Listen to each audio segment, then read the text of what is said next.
obviously tonight. spoke up. And I don't think if the people wouldn't have spoken up. It's a counter roll. What? And it's a win. It's an upset win. Jimmy Uso. What? Jimmy Jimmy Uso just defeated Drew McIntyre. Well, what a wake-up call. Exactly, an upset win, like infamous DJ here says. I kind of hate it, guys. I don't like it. I don't like it. Like, Drew McIntyre is way up here. Way up here in comparisons right now with Jimmy. I've been saying this every week, and I'm going to have to keep saying it, and I'm going to have to say it even louder for those in the back to hear it. Put some respect on the name of Drew McIntyre. Tiger Claw says BTW. Denise DC said no to Dwayne. Oh yeah, didn't that like movie he do like really bomb? Was it Black Adam? Sorry, I'm not into that type of stuff, guys. So I'm a little out of the loop when it comes to superheroes and things like that. Out of the loop. As he says, I told y'all 2025 is going to be Jimmy's year.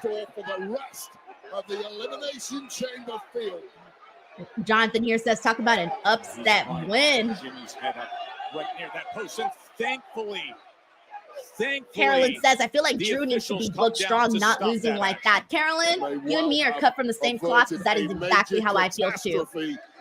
Sniper says Black Adam bombed big time. I figured. I remember it being so bad, and the only reason I know that it was bad was because even though I don't follow that world, so many people were tweeting about it that it made its way onto my timeline. So I was seeing on Twitter like how bad Black Adam did, and I'm like, all right, if these people are fans and they're talking about it, then that's how I'm informed about this. But yes, I do feel like Drew McIntyre shouldn't just be like losing all willy-nilly like this. On the bright side, he got his heat back, but that's what they always do.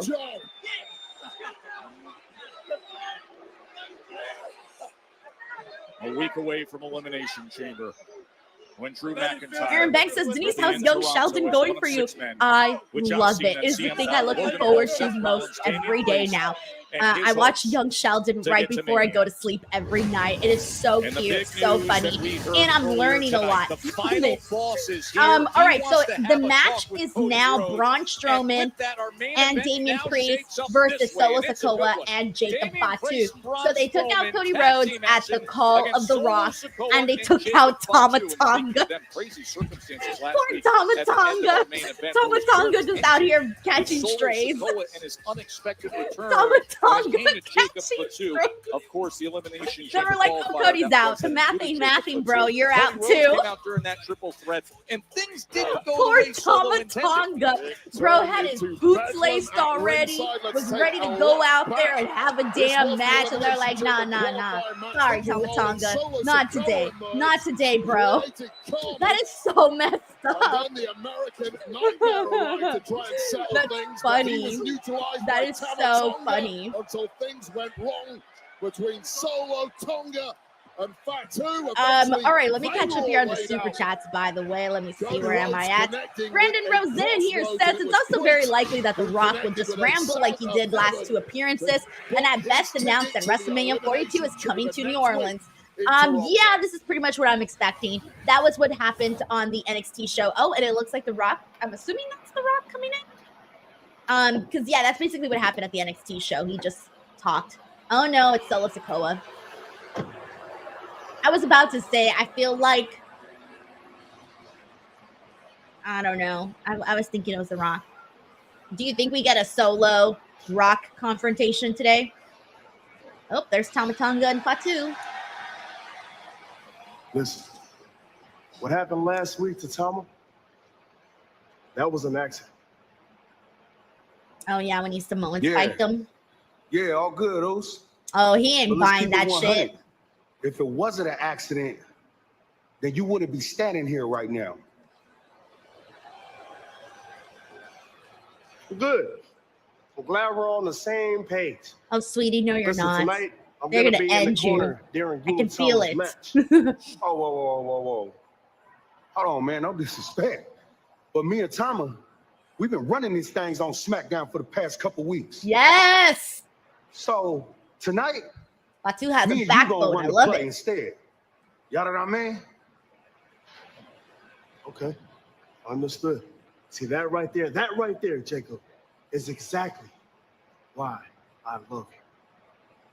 I'll be back. Is he going to say it We'll go back? talk to No, Nick he Aldis. didn't. He didn't even flinch when the man told him he loved him. Didn't even flinch. Oh, he don't give zero fucks about Solo Sikoa loving him. This was the social media blast last night that has everyone. So yes, Brandon, I have a feeling that this scenario that you painted out here is very likely to happen. What will happen? I do hope they at least announce WrestleMania because, again, that would make the most sense for the reason that they're in New Orleans right now. There would be a different way to make the announcement, and then also it would be make more sense given that they have that press conference. Thank you so much, Brandon. We got the Sniper who became a DWO member once again. Thank you so much, Sniper, for asking about the membership, following the link, and actually joining. I really appreciate you doing that, man. We got King Michael Gang 123. Good to see you, King Michael Gang. He says, "Hey Denise, The Rock is going to be at the Chamber. It's a big moment because the Rogers Center is where the people turned on The Rock at WrestleMania 18. Rock versus Roman." Hey, that's a really good prediction there in terms of like just him being at the Elimination Chamber. Whether he's in the chamber, now that's a totally different question.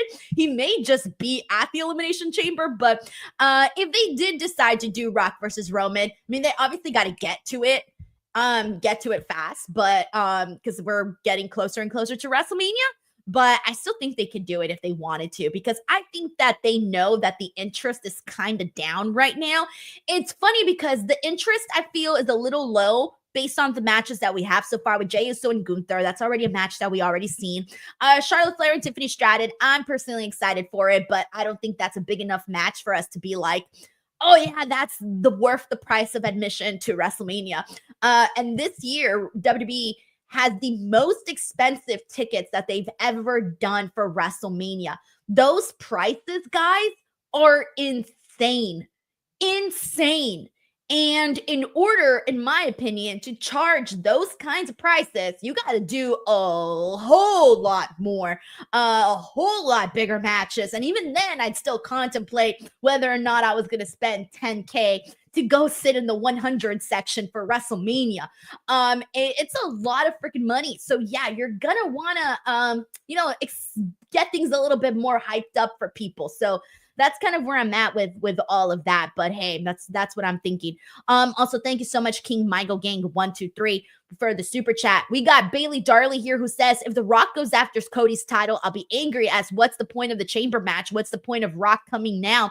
Damn. I mean, again, I don't think he's actually coming after Cody's title right now.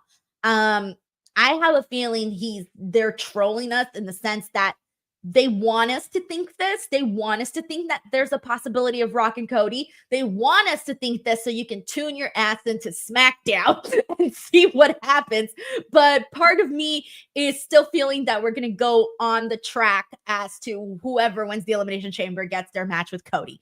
So I just have a feeling they're just doing it to make people nervous, and it's working. And I have a feeling they're probably just going to announce WrestleMania. But that's just me assuming, okay? I could be totally freaking wrong, which I usually am.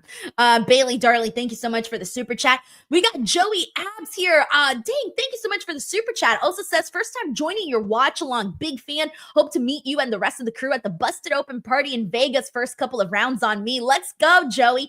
I don't drink, but let me tell you something. At the Circa, that's where the Busted Open party is going to be, they have a delicious mocktail that I had the last time I was there. So there you go. That mocktail, I'll be expecting that mocktail. I'm just kidding, Joey. No, but seriously, I do hope to meet you there. I will be at the Circa, so I will be like Toronto is the getting place to to meet be people and next whatnot weekend. because obviously there's a lot happening. All All right, guys, the Elimination Chamber kickoff.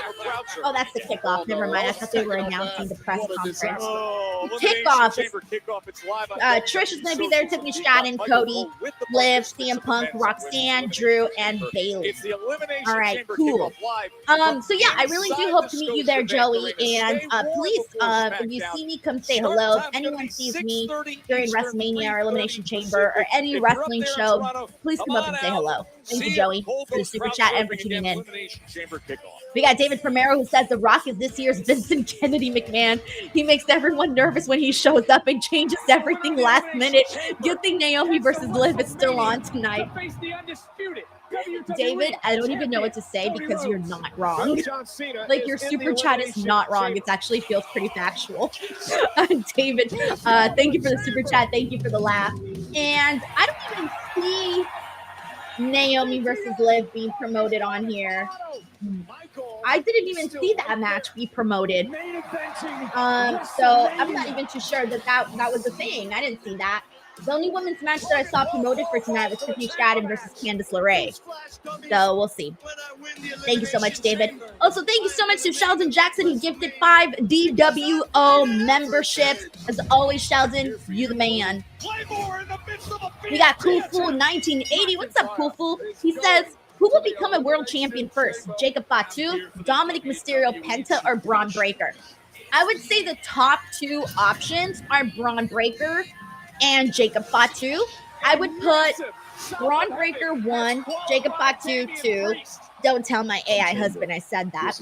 I would put Dominic Mysterio And guarantee my spot at WrestleMania. 3 and Penta 4. Just based off the Dom Penta one is pretty much just based off of, like, WWE loves Dominic Mysterio, and so I can see them putting the belt on him at some point. But Penta, man, if he keeps going the way he's going, and we're just waiting for him to get into like a really hot feud to start making like those star-making performances for him in WWE, then I think he could easily bump Dom Mysterio out of the way and probably become champion before Dominic. So that's where I'm at in that ranking. Cool Fool 1980, thank you for the super chat, for coming in, and for the fun question as well. I actually really had fun with that question. Thank you, Cool Fool. The Scottish Warrior. Alrighty. Peter Gax, how do I become a DWO member? So in order to become a member, all you have to do is go to the home page of my channel, and I also posted a link. Let me see if I still have it. I still do, actually. Hold on. I just posted the link in the chat. If you click on that link, it'll explain to you how to become a member. Thank you, Peter. Hello. All right, let's see. What you I want, like bro? our truth, Bro, Carmelo first time Hayes. ever, me and you tonight. What you talking about? You got a match. We just had a match last week. I never met you before in my life. I know we got a tag match tonight. Oh, hold on. We don't got a tag match, man. Who made this match? Him? Him who? True. We not doing this him thing again. Him as in The Rock? I'm him. I'm like, because he's making a lot of changes Him today. made the match. Wait. I'm him. Oh, the Miz? There's Oh, two that's y'all. not what I was expecting. No, I'm him. Sorry, He's the guys. I Miz. wasn't expecting We are one. Mellow Don't Miss. We're not Mellow Don't Miss. Oh, yeah. The Today Miz we is are. trying really Who's hard your to be tag team friends with partner? Carmelo. But I Carmelo's got a not guy, vibing with the A idea. Louisiana legend. As a matter of fact, he just got here. I gotta go. I've been workshopping this Mellow Don't Miss. The audience loves it. Think about it. Mellow Don't Miss. Do you think Mellow they're doing Don't this on Miss. purpose, Mellow guys? Don't This Miss. pairing And with we are- Miz and Carmelo? Like, in order to get You want you to say Carmelo awesome. a little more out of his shell? It could kind of maybe work. I don't know. I have to see more of it. It's not an idea that I would easily think of myself, so I'm not too sure about that. I think the problem is that the Miz sometimes has like go away heat sometimes, not all the time, but sometimes, and for some people. And so if you pair him up with Carmelo Hayes, it's like I don't know if that is the right. you know, I don't really know if that's the move you want to do with Carmelo. But on the other side of that argument, it could work because the Miz is very, very like loud and out there, and he might bring something different out of Carmelo Hayes that we haven't seen before. For example, one of the random pairings that I would have never thought of, that we really ended up enjoying over on the NXT side is Baron Corbin and Braun Breaker. How many people were expecting Baron Corbin and Braun Breaker to become a thing on NXT? And when they did, they actually ended up being very entertaining, and Baron Corbin brought something. We're on a commercial break. Baron Corbin brought something out of Braun Breaker that we had really never seen before. I mean, at one point, if you guys remember correctly, the NXT audience was turning on Braun Breaker because he wasn't showing that much personality during that time, and Baron Corbin helped bring some of it out. So you never know. It could work. Maybe it don't work. I guess it all just depends on whether or not they have chemistry with each other. And sometimes the most random people end up having chemistry with each other. So we'll just have to see what we end up getting with all of that. Also, BTW, if you are here in the chat and I have not said hello to you, please throw your ones up in the chat. I like to acknowledge people who are here. If you are a first timer, please introduce yourself, man. I think it's hella rude not to shout people out. So I'm making a note to try to shout people out every single stream so that you feel noticed in this building. All right, let's see. Who do we got here that has not been acknowledged? Hey, we got Tracy. What's up, Tracy? I hope you're doing good. Tracy's a regular here. Another regular is Dr. J. Merritt. Hope you're having a good one. Another regular, we got Nick, the creator. Nick, I hope you're having a good Friday night. We got X Mulder. What is up, X Mulder? I'm assuming you are a first timer here. I saw the one and I saw the thumbs up, and so I'm going to assume that. So welcome. Thank you so much for tuning in. Let's see who else we got in here that I haven't said hello to. We got XC Trek Jedi, another regular. Lorenzo Anderson, another regular. What is up, Austin Wright? And we got Clown 13420, another regular here. Zachary Walton, good to see you, man. We got Ellen. We got Don the Visionary. What's up, Ellen, by the way? Hope you're doing good, man. We got David Sheen. Dave Sheen. I got ahead of myself, bro. I just completed your name. Dave Sheen, thank you so much for hopping into the stream. We got Bryn Hawking in the building. What's up, Bryn? We got 6 Maxwell 99. Malachi and 6 Maxwell are actually both regulars here as well. Thank you, the sniper. He says you always make us feel noticed, Denise. I try. It's just one of those things that I find I don't know. I feel like it's nice to feel welcomed. Like whenever I tune into other people's streams, I get so excited when they're like, hey, Denise is here. And I'm like, oh my God, you care that I'm here. So I feel like as a viewer of other people's streams, I kind of know what I want as a viewer, if that makes sense. Antonio Rivera, good to see you, man. We got Dominic Carranza, another regular here. Hope you're doing well, Dominic. We got Joe Lee 713, Goat James, nice to see you, Goat James. Hope you're having a nice weekend. We got Chris Holsinger. We got Carlton Lineback, another regular as well. I see here says, unlike Carmelo, Miss does miss. The play on words. I actually kind of love the play on words. All right, Bailey Darley's here. Charles Crettel, Charles Crettel, Antonio Rivera. We got Sick Boy in here. Let's see. Tracy, I did not see Kevin's video, but I did see kind of a spoiler for it. I saw the spoiler for it, but I didn't watch the actual video. And I figured I didn't have to because they would probably play it on SmackDown. We got Daryl McCluskey. Good to see you, Daryl. We got Nick Blues, the infamous DJ1, Andrea Price, Mike C, Dylan Johnson, Raphael Smith, Big Dave 0369. Good to see you, man. Cute puppy there on your default. Let's see what we got here. Dawn, thank you, Dawn. She says, we got a lot of folks in here tonight. Don't forget to hit that like button and click those reaction buttons. Let's get some more people in here. Guys, all your support matters.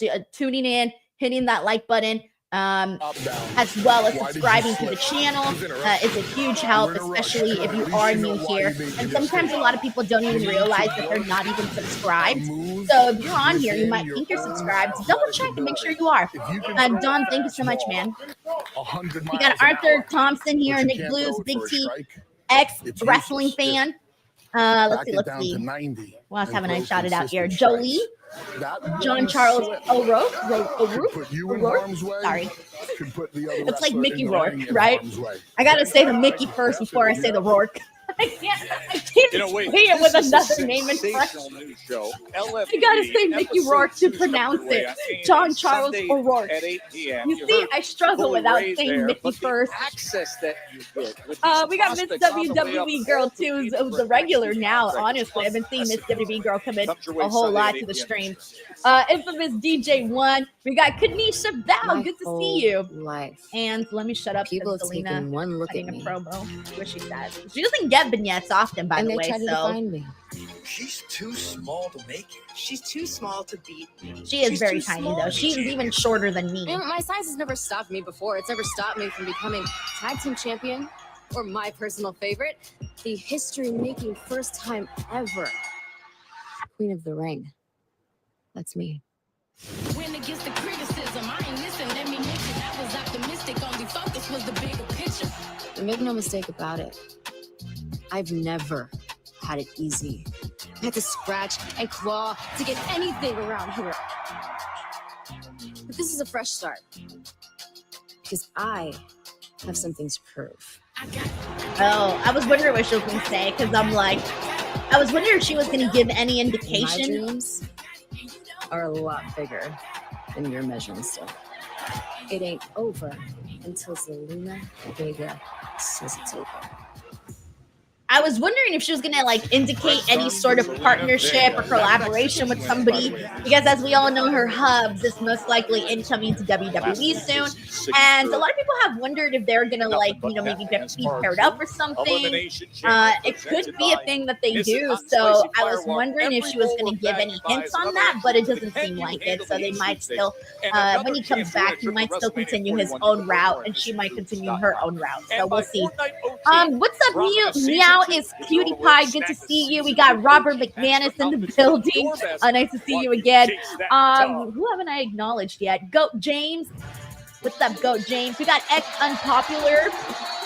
Let's see. Oh, we got Love for Boost. What's up, Love for Boost? He says, thank you to whoever gifted me a DWO membership. It was probably Sheldon. It was most likely Sheldon, because I think he gifted the memberships earlier. So Paul Morales, good to see you again. Let's see. Who haven't I shouted out? Hold on, I'm scrolling. What's up? I'm gonna tell you what's Okay, I up. think I'm caught up. My tag team partner is a local legend. All right, let's Born see and bred the local right legend here that in New he's Orleans. talking about. Ladies and gentlemen, welcome, Hey, Kyle. Louisiana Night. Oh, no. No way. Stop Wait, it, how? Louisiana He's not Night. from Louisiana. He's from Maryland. The nickname LA is because he moved to Hollywood. Only our truth. I don't even know what He's to gotta make be of doing this. it on purpose. It's every week, Joe. I don't even know what to say. What is He's that? handing over the traditional New Orleans beats and a pole board. Oh, guy I was from like, I thought that was a This banana. I was being a like, why is he state giving him a abbreviation really, for really the large megastar. banana? I wasn't sure what was going on here. 160 pounds. The beads are cool too. That obviously I knew, Mardi Gras and all that. How can anyone LA so for Louisiana is consistently get funny. everything so Big Dave. completely wrong? And yet Todd the people Visionary love says him. only he's so true. lovable. Exactly. He's so lovable. He's encouraged by people like He's a you. national treasure. He's a fantasist. He should be locked up in a padded cell. Louisiana With a straight Night. Eddie's coming our way. I've never been a fan of the name LA Knight. I know we got used So the to pairing saying is it, LA but I Knight still think and it's a our very, truth. very silly name because it makes no sense. Like, Maryland's own LA Knight. the name itself just makes no sense at all. It really doesn't, in my opinion. As does every other city on I think planet it's a Earth. terrible name, but we Of course, just LA gotten Knight right used now, to the business saying it. with Miz and Neville, but And people, even my number one once you get contender used to it, I for think you number one forget and hoping that regain it's actually not a his good US name championship. at all. These are four strange bedfellows. The LA They are. Knight and R-Truth relationship seems to have got off to a decent Okay, Carmelo Hayes getting the party started. Mello and Miz, not so much. Mello Del Miss. Nice start, though, from the young star who is... Rafael back to Garcia win says, ways, beats as the you hell out of mentioned, Max victory Dupree. against R-Truth in singles last week. I'd rather be A very named long Max run of Dupree losses. Of course, than had that LA win against Knight. Tozawa, too. On a real roll. But Up against top the competitors. character of Max Lately. Dupree was not a good character. The name, Quick pace early on still here. better in this than- tag team match. it's not a better name, like in general, but it's a better name than LA Knight.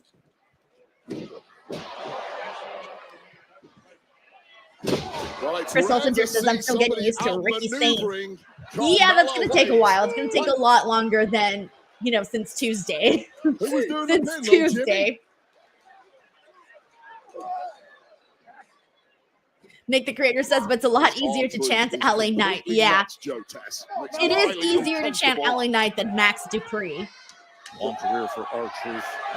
Gets to this stage here as he tags Hey, in what's LA up, Knight. Lynn? Good to see you, man. Another regular here on the channel. Same thing for Arthur Thompson. CC Punk, what's up, CC Punk? Hooks the leg. Quick to get that shoulder up was Hayes. He has been so laser focused on getting back to business. Oh, we got Bryn against Hawking here who Nakamura. sent in a super chat. Thank you so much, Bryn. He says, do you think WWE, with Jacob's growing popularity, will turn him face, or do you think they will do it after his feud with Roman before they will do that? Nakamura at Survivor Series in It Vancouver feels back on November like, 30th, even though he is held a that heel, the title people for are still going to cheer for him, so we can 119 find him in a days for LA Knight. situation like, if he feuds with Solo Sikoa, by the way, he's going to be the face of that. But I don't think he's ever going to be that kind. He's not going to be a baby face the way that Cody Rhodes is a baby face. He'll be a baby face with edge. That's kind of how he's going to feel. So I do think his popularity will have him be cheered, though, and he's definitely going to be cheered over Solo Sikoa. Once we get to him and Roman Reigns, I don't even know what that would look like just yet. I would like it if they first let Jacob Fatu grow and grow until they finally get to him and Roman Reigns. Thank you so much, Bryn Hawking, for the super chat. We got Diego here. Thank you so much, Diego, for the super chat. He says, Rock and Roman are WrestleMania ? I don't know, guys. I want to see it. I was just making a big old spiel a couple minutes ago about these WrestleMania prices. We need to have bigger matches. So it would be exciting if we did get Rock and Roman, especially at this year. I really thought that this year's build to WrestleMania was going to feel a lot bigger than last year's build to WrestleMania. I don't know why I thought that. I do know why I thought that. I thought that because when we finished off WrestleMania last year, there were still a lot of options on the table. The options that were on the table were, of course, Rock and Cody and Rock and Roman. Those were the options on the table. On top of that, we were still on the verge of seeing what WWE would look like on Netflix. And we had that excitement going into it. So my thought process was, damn, if we got all of what we got this year for this WrestleMania, given that next year's WrestleMania, it would have already been in the Netflix era of WWE, it's probably going to be a bigger build to this WrestleMania. And so I was under the assumption that this year was going to be bigger because of those reasons that I stated. So I would love to see Rock and Roman this year. I still think, like, again, I had said earlier that I'm thinking it'll be Seth and Roman. I do think Rock and Roman is obviously the bigger match in comparison to Seth and Roman. And Seth, obviously, is a lot younger than The Rock. So if you want to put that match off a little longer, you can. Versus The Rock and Roman, you can't really push it that much further down the line, considering that, The Rock is, getting a little older, as we all are. So yeah, I'm going to say hopefully, fingers crossed, but I feel like I'm reaching and maybe shouldn't be reaching when I say that might actually happen. Thank you so much, Diego. We got the Sniper here who says DWO, DWO, DWO. Sniper, thank you so much, man, for the super chat, for becoming a member, for tuning in, all of it. Thank you very, very much.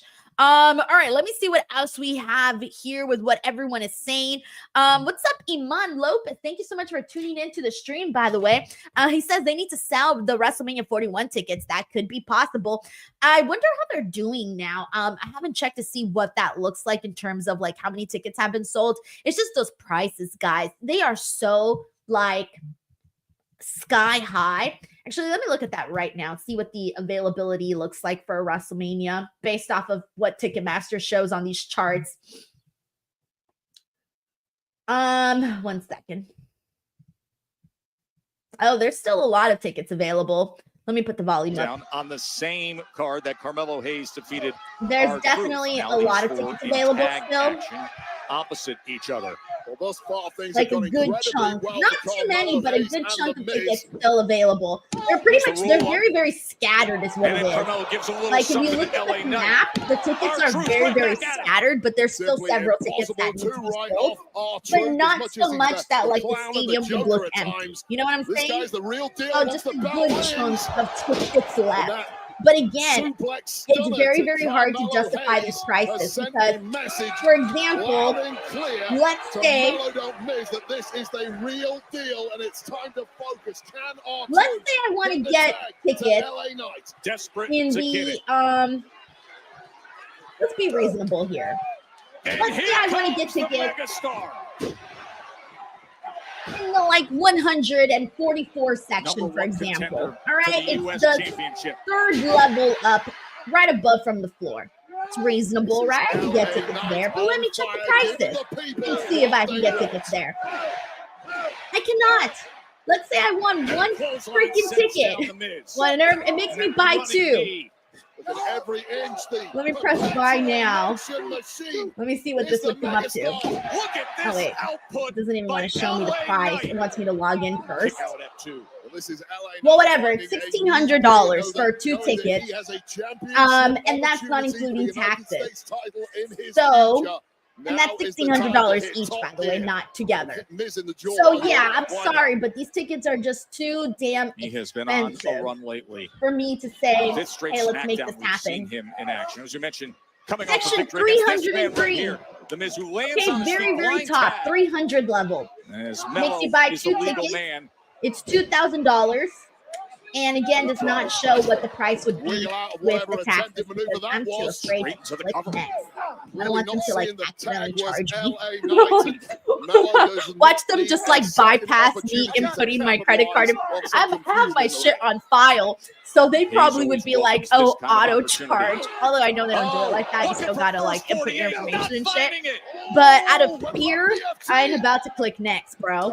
I don't want them to be like, let's just randomly charge Denise over $2,000 for 300 section level seat. That would be too insane. Too insane. Tell them apart at this point. He's looking for it. Yes, I agree.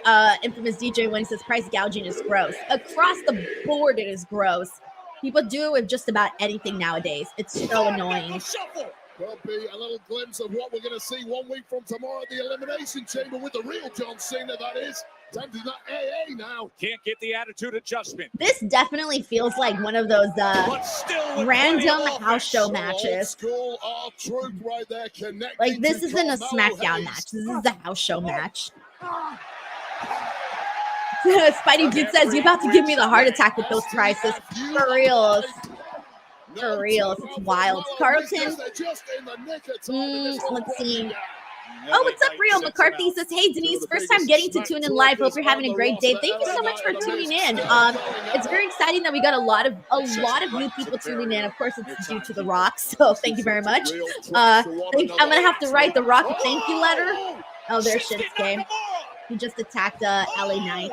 As he attacks LA Knight, the number Don't even get one me started on that. to the But US Championship no, I'm having a good day, man. I really, really am. It's been a pretty easy day. Just did a couple of videos and then got ready for this. So pretty easy day today.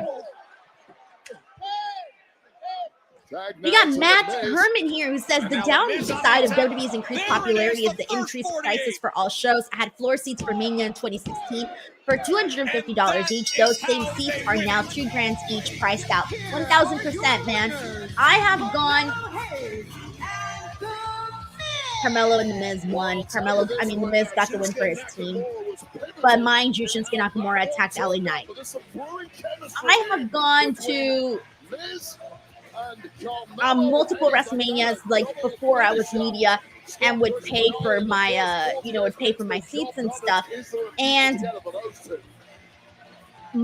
it was always around for tickets to the wrestling shows. That would include WrestleMania, Raw, Hall of Fame, indie shows that I would book, plus plane tickets, plus hotel for 2 people. That was always around $1,000. Think about everything I just named. And I would get that for $1,000 for me and, my husband when we were dating.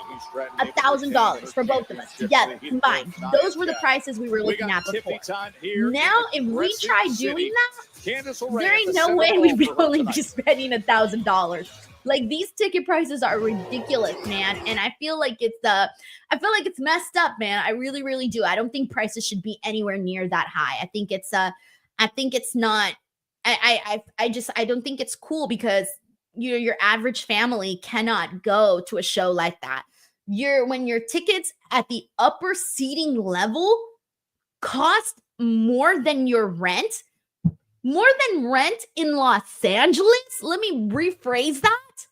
That's a problem. That is a problem. How do you say I'm going to justify paying my rent price for tickets? That is insane. And especially for tickets like in nosebleeds. What? If I was at least paying $2,000 to sit in the front row, all right, you know what? Fuck it. YOLO. I'm a fan. I will pay that. That's reasonable, I think, for front row seats for WrestleMania. Okay. To me, that's reasonable. But anything like $10K, that's too much. I'm out. Spidey Dude says, go to WrestleMania versus pay your rent. Yeah. Your landlord's going to be like, rent was due on the 1st. Where is it? Well, you know what? I got you this commemorative WrestleMania chair. Here you go, sir. Can you please take this for funding? Wild, man. Wild. Anyways, but I should say this though, for anybody that still wants to go to WrestleMania weekend and like partake in the other events, because there's obviously a ton of indie shows. There's meet and greets, there's WWE The Worlds, there's all of these additional things that you can do. There are ways to still go, but not have to go to WrestleMania itself. Like you can still watch WrestleMania at like a bunch of places that are going to have like screenings of WrestleMania. One of them is the Circa. They're going to do a screening of WrestleMania on their big giant screen with like all their pools and things like that. We had a viewer here a couple weeks ago when I mentioned it who told me they go watch sports there at the Circa. So that's something. And I'm pretty sure if you guys, do a little research, there's probably some more other additional options and things like that so that you can still go and experience the weekends, but not have to, cost you an arm and a leg, right, to do all of that.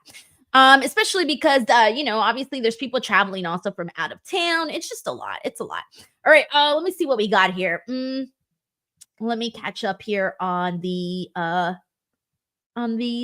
comments and see what everyone is saying. I think I missed a few. So, yeah, we got Clown here who says 2 years ago took the wife to SmackDown, 150, 2 seats, took her to January over 400 something for the section.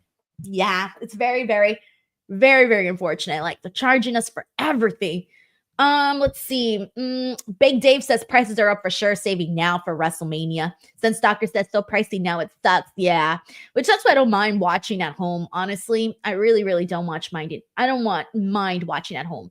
I actually personally enjoy it sometimes a little bit more. But let's see what we have with everything. Rafael Garcia's like, that's a $3,000 chair right there. Stuart Bridgman, the landlord would be like, no yeet. No, I'm just throwing, I don't know what the chairs cost, guys. I was just throwing jokes out there. I don't know how much the chairs cost. I have one chair. I got the one chair from WrestleMania 39.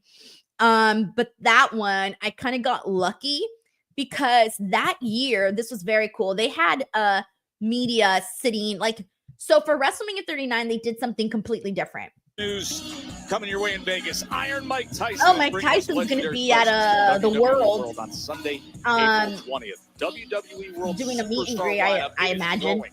There's more exciting announcements. Of course, the exclusive photo ops, the autograph sessions. Yeah. General admission tickets are available now at fanaticsevents.com. Yeah, WWE The World is very, very cool, guys. Very, very cool. If you've never been, it's always a really good time. That's happening in the That obviously used to be Access back in the day. I would always go to Access. Like, that was one of my favorite things to do because I like to go to, like, the photo ops and things like that. Before, it used to be different, though. Before... The GOAT? Oh, let's listen to Doesn't the have to Charlotte call promo. themselves the GOAT. I started like 3 different stories and didn't finish either one of them. Welcome to the Watchalong. 14-time world champion. All I got is ambition.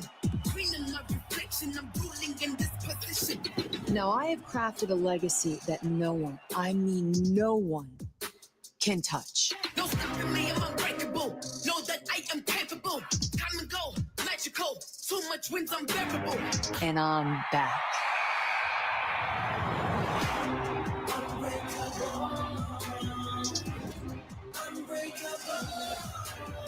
Charlotte Flair is going to WrestleMania.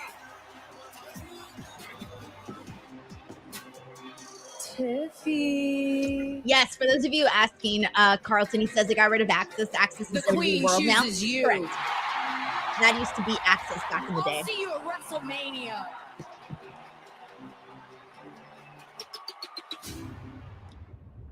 The story that I was telling about WrestleMania 39 was because it was at SoFi and there was just like a shit ton of available seats. Very, very huge venue. For media, they allowed media to go back and forth between the floor and the press box. And they've never done that before, by the way. This has only happened for WrestleMania 39. It was so cool because basically you can go upstairs when you wanted to and you can go to the floor when you wanted to. And they kept you in the section where the friends and family section are.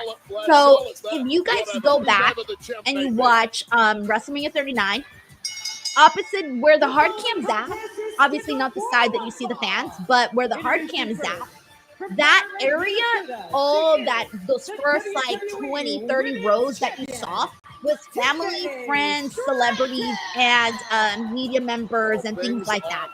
And so that one, I had never been floored for WrestleMania ever, except for that one there.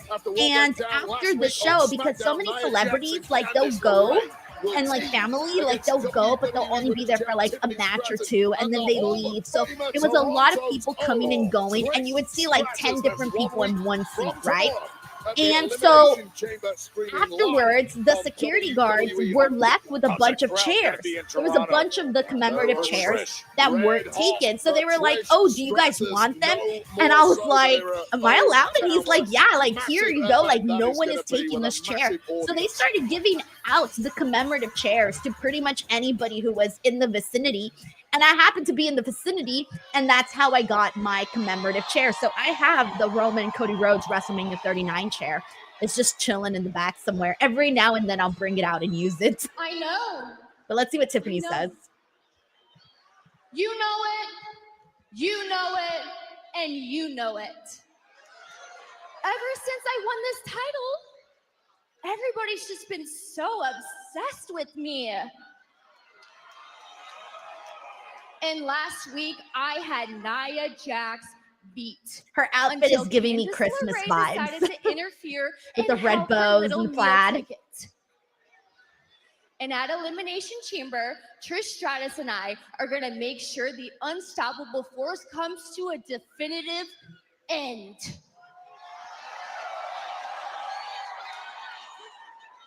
But I don't want to talk about them. I want to talk about Charlotte Flair. Well, she needs to fight back at Charlotte. She took her sweet old time. She grabbed a chair. She grabbed a mic. And she looked down upon me. She did. And she picked me as her WrestleMania opponent. And in that moment, my dreams came true. And as I lied there and I looked up at her, I realized that the rumors are true. No one loves to kick a girl when she's down quite like Charlotte Flair. Oh. So at WrestleMania, I'm not coming for your legacy, Charlotte. That's all you. I'm coming for the spot you desire the most. The number one spot as the top girl in the WWE. Okay. I do feel like they rushed last week with Charlotte Flair naming Tiffany Stratton as her choice.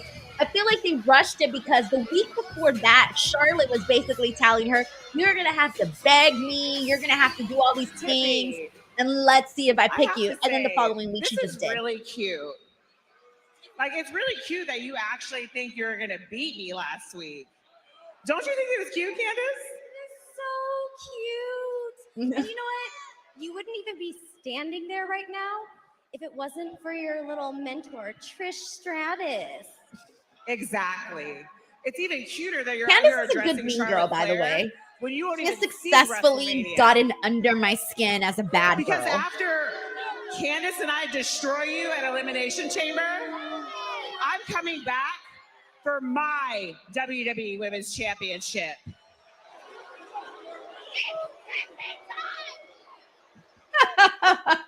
Did you guys hear that fan shouting? It's Tiffy time. And you won't even see the grandest stage of them all. I always find that funny. Whenever it gets silent and you hear one fan chanting Give it something. up. This title isn't yours anymore. And once I beat Candace, you won't have anybody to do your dirty work for you anymore. You know what, Tiffy? I know we have a match right now, but you know what? Nia and I are just a little impatient. Yeah, we should take you out right now. Girl, you have a threat may become match. a reality. Why don't you just take her out yourself in the actual matchup? Last week, referee getting involved. This matchup going ahead next. Tiffany Stratton versus Candice LeRae. That's next. All right, and we are on a commercial. All right. Thank you. Carlton's like, I heard that too. Yeah, it's so funny. Let me see. We got Bryn Hawking here. Thank you so much for the super chat, Bryn. He says, as you are doing WrestleMania weekend, will you be going to NXT Stand and Deliver, SmackDown, the Hall of Fame, and Raw, or just Mania? So I haven't actually nailed down my WrestleMania plans just yet. I know for sure I'm going to be, there's kind of a lot of like tentative stuff, but for the WWE side of it, I am probably not going to be at NXT Stand and Deliver, or maybe I'll try to make it. NXT Stand and Deliver is always a little bit more difficult because that's the same day as WrestleMania. So it's like either you sleep in or you don't. I might try to go though, because I do love NXT and I cover NXT. So I want to make sure that I'm obviously covering their biggest show of the year. But I might just end up watching that from home, depending on, not from home, from the hotel, depending on how I'm feeling, right? Because you could kind of sleep in just a little bit more if you watch from the hotel. Believe it or not, guys, but I try my best to get the best sleep that I can when I'm on these things, because the nights end so late. And for those of you who know, I spend a lot of hours after the shows, like uploading content, cutting clips. And so that takes up like a lot of my hours at night. So I try to like get as much rest in the morning when I know it's a long night. But I'm definitely going to try to go to NXT Stand and Deliver. And then depending on, so I don't know how they're doing the Hall of Fame and SmackDown this year. I don't know if they're still doing the Hall of Fame after SmackDown. Again, that's another one that I can also kind of watch from my hotel, both the Hall of Fame and SmackDown. Usually what I end up doing is I usually find myself on Friday nights going to an indie show and then watching the Hall of Fame highlights. That's usually how I've been doing it the last couple of years. So, but this one's a little bit different, right? Like it depends on who's in the Hall of Fame, what you want to see. And it also depends on what the schedule is. So like every single like Mania week, like WWE has like a different media schedule. So depending on what they do for like media coverage, what availability there is and whatnot, that obviously impacts my plans as well. So there's just a lot happening during those WrestleMania weekends. So I'm looking forward to it, and I'm looking forward to seeing what I end up actually doing. It's one of those it's the funniest thing. Like everybody's just bouncing from like place to place. Everybody's got some place to be.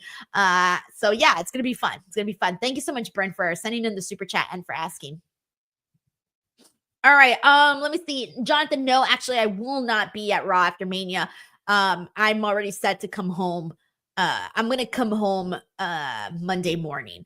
I haven't decided whether I'm flying or whether I'm driving, but regardless, my ass is coming home Monday morning.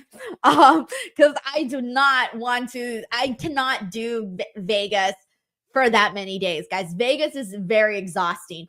Here at the Smoothie King Center in New Orleans, eventually, all that smoke in the air, it gets to you.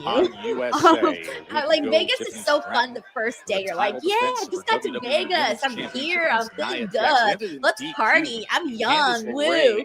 And then the second day, you're like, those two we're in Vegas. It's in nice. singles The action. third day, you're like, get me out of here. I want to go home. I can't explain it. It's interesting. So I'll be there Thursday, Friday, Saturday, Sunday. I'm coming home, baby, Monday morning. Oh, boy. All right, here we go. Charlotte's coming out. Enemies everywhere you look. For the champ, Tiffany Stratton, you better get used to that when you've got gold. The 14-time world champion, the queen. Charlotte Flair, who won the Women's Royal Rumble in impressive fashion, and then a week ago entered the I don't ring want them to after keep the making match, Tiffany Stratton look like a after the coward. beatdown Like, I want to that see Tiffany her Stratton absorbed and told her, fight "I Charlotte Flair choose back. you." Like, show her why she's champion. I really was upset last week when Candice LeRae costed against Tiffany Stratton. And how the Tiffany hell, Stratton her match. Like, I was Right. so how the hell annoyed is by that. Tiffany Stratton supposed Like, to I focus wanted to on the see task Tiffany in Stratton hand, beating Candice LeRae with Nia Jackson now. defeat Nia Charlotte Jax, like Flair via here pin, at via ringside. submission, not Charlotte via Flair. DQ. You can hear Did the not love crowd that. in New Orleans reacting. And she points Tiffany's way, and now I believe she's. It's like Melissa taking a Cabello seat to your says, right. just remember Wait, what Sarah, happens in our Vegas doesn't lucky always stay in day. Vegas. Fact. Wow, with the ultimate elegance. Charlotte Luis Flair, says, the is there a number train one between Las contender, Vegas and is LA? here, and she's joined us on commentary as the match They have been continues. talking about that Welcome, bullet train that they were going to Charlotte Flair, make. the 14-time I think they've been world talking champion. about this Hello, damn bullet gentlemen. train since I was Hello, a kid, bro. Charlotte. What an entrance Every that single was year, once they like again. Well, let me donate make one millions thing and clear. millions, I think Tiffany even said I billions was to the the top actual girl. bullet No. train thing. I'm And every the year they're like, oh, it's top going to be woman ready by of the 2022. Oh, it'll be ready by 2024. It'll be ready by 2026. It'll be ready by 2030. And that shit ain't ever ready. We just keep giving and giving and giving and giving, and nothing happens. I wonder what the unattainable I'm trying to obsession. bullet train LA to Las Vegas progress. Let's see what the progress is at the The GOAT moment. doesn't have to call themselves the GOAT, is what Charlotte said when we heard from her earlier. Okay, here's She the joins latest us here on this. ringside on a night when the final Bright boss Line West continues to returns. We'll focus also on see completing Naomi the rail system and by the Liv Morgan, start but of the right now, 2028 the Olympic attention Games is in on Los Angeles. Tiffy time. Once Tiffany completed, Stratton, passengers can WWE travel between Women's Las Vegas and Champion, Rancho Cucamonga Candice LeRae, in about 2 as hours. the Rancho 14-time world Cucamonga? champion has made her way ringside. Rancho Charlotte Flair to Cucamonga's take the on way the hell over there. Charlotte Flair is What are clearly you doing got in the Rancho attention of Cucamonga? Tiffany Stratton too, as she continues to do battle in the ring. Let me ask you this, Charlotte. You have been the I would figurehead hope there'd be a Into the closer of women's wrestling for the past spot, 10 years. not How Rancho big of a Cucamonga. threat is Tiffany Stratton too to your far. place at the very top of this Anyways, industry? that's the latest on the bullet I train. think everyone is a threat. I have had a target on my back since day one, whether it's because of my last name or because I'm the Since most Dr. said decorated someone woman taking in the money for that history bullet of this train. industry. Well, supposedly Tiffany 2028. up So, top. oh, fudge. I did not like the way that Tiffany Stratton landed, but she got up, so she's good. She's good. Just got about Looked like enough she kind of on had a that little moonsault tiny to take slip down there, so I Jax worried. Ray. Can Tiffany complete a victory here in front of Charlotte Flair? As she points her way. All right, we are on a commercial break now. And we're still watching Tiffany Stratton versus Candice LeRae. She just took out Candice and Nia with a moonsault. But anyways, yeah, I think it'll be ready by the time that we get the freaking Olympics. Because literally, I don't know how many of you guys have seen the map of every single venue that is going to hold some sort of Olympic events here in Southern California. It is insane, guys. And so I don't know how many of you guys have been to Los Angeles or live in the Los Angeles area or SoCal, but we have like a million venues out here, a bunch. Big ones, medium ones, small ones, you name it. All of them are going to be used for some sort of Olympic event. And even I think even some in Anaheim, of course, the Anaheim Convention Center. I'm assuming they're also going to be using the Honda Center, like literally everything, every single venue that we have disposable. So what that means is that traffic's going to be really bad. And yeah, it's going to be crazy, guys. I don't even know how to say it. I don't even know how to tell you guys how crazy it's going to be. So there you go. Let's see. Leo Poroy says, so waiting for that bullet train is like waiting for Grand Theft Auto 6 to be released. Yeah. Although, like I'm telling you, I don't think I'll benefit much from that bullet train. But also, like, I don't have a problem with driving to Las Vegas. I don't have a problem with flying to Las Vegas because both of them, it's the exact same amount of time, by the way. The exact same amount of time. So it takes about 3 to 4 hours to get to Las Vegas if you drive, depending on what time you leave. And then for the airport, you got to get there 2 hours early. You got to leave your house like at least an hour because of traffic.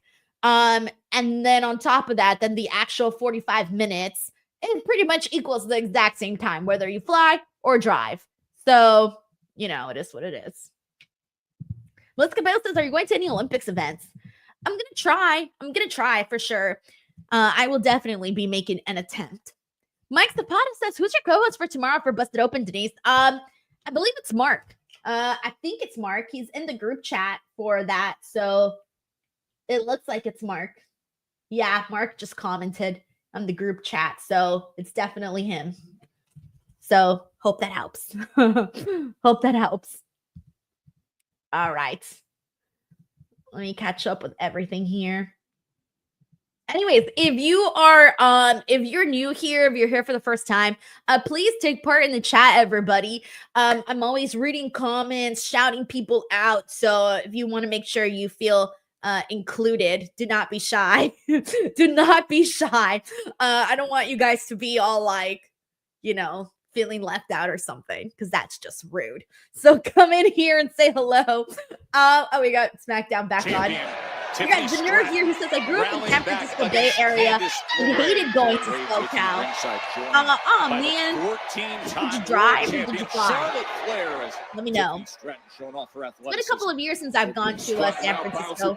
Actually, the last time I was in San Francisco was for the lights just went out. Oh, that was not on purpose. It was for Revolution, actually. The last time that I was in San Francisco, that was the last time that I was there.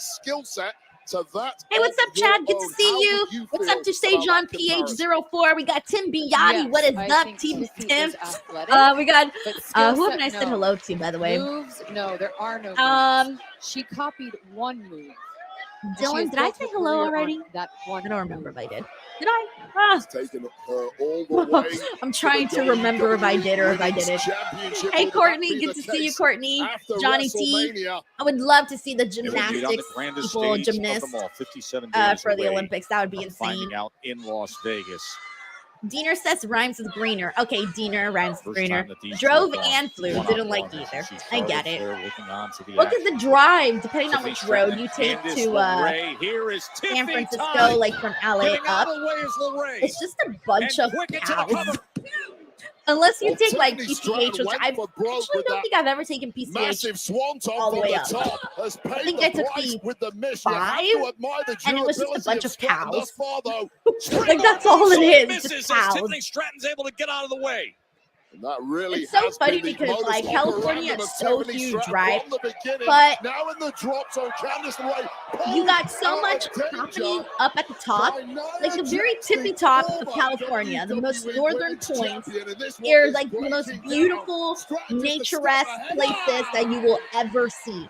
And then And a little bit Charlotte below Flair that, is gonna you get a got front row like view of all of this. San Francisco and, you know, Bay Area, Oakland, all of that stuff, right? And then you kind of go down a little lower, and then you got some nice parts, and then you got some parts where you're like, this is California? What the hell is this? This doesn't look like California. And then you keep driving down, down, down, down, down. And then you finally get to SoCal, and it's just a bunch of cities and She tried for the prettiest moonsault moments ago. Now she's a terrible description of California, but there are some parts. Tiffany just got the win. There are some parts of California that you're like, this is weird. This doesn't look like California. What is this? You're lying to me. This isn't California, but it is. Quick to get in there and take care of business. Pound says weed California is right before Oregon. Well, we said time and again during this match there were threats at every angle for Tiffany Stratton. She dropped her guard for a brief moment. Oh no! Come on, and now she's Tiffany. Oh, it's Trish. Perhaps I mean, half her girl. Help is on the way. I would hope so, since they're going to be a tag team. Chamber, the Hall of Famer, Trish Stratus. Trish Stratus coming to the rescue. Taking care of Nia, beating down Candice. Tried her best to come to the rescue last week. It backfired. Very different story this week for Toronto's own Trish Stratus. And Nia back up on her feet. Ooh, this is like she got the best of going Trish at it with Nia. And this simply was not. Candice is like Nia's little minion. Nasty chop block as Trish was fully focused on Nia Jax. And the valiant effort by Trish Stratus. Oh my gosh, Nia's just taking out the blonde. Something sickening. Oh no, she's gonna get both of them. No, Tiffany no. Stacked up Wade. Oh, she went easy on them. She went easy on them, guys. At least that's what it looked like from the camera angle. It did not look impactful at all. Like when she did it to Lyra Valkyria at Queen of the Ring finals, bro, she like completely took the air out of Lyra. She went so easy on Trish Stratus. Paying the price once again for victory. She went so easy on her. Now her WrestleMania opponent, the 14-time champion, the future. No, then we have Tiffany on the floor again. Charlotte standing above her again. Why are you making Tiffany like such a weak champion? Don't do that to my girl. Come on now. Is their date. April, Vegas, WrestleMania. Over a fallen Tiffany yet again.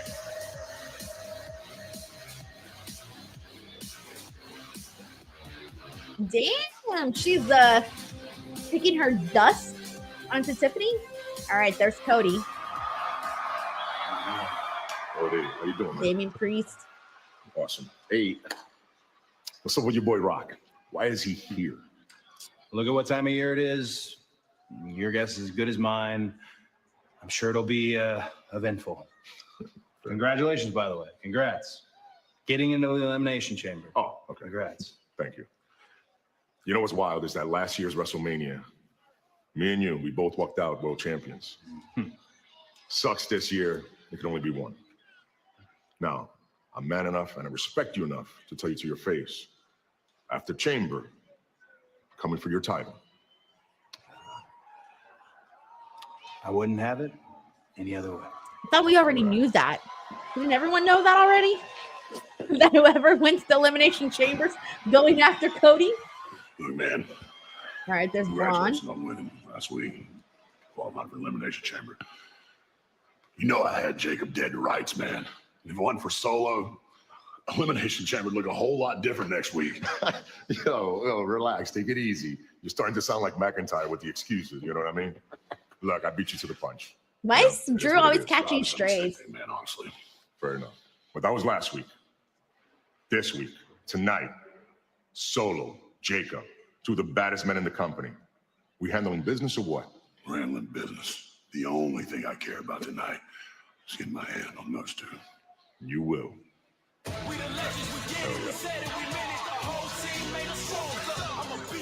You will indeed, because still to come, it is our main event tonight, the massive Braun Strowman.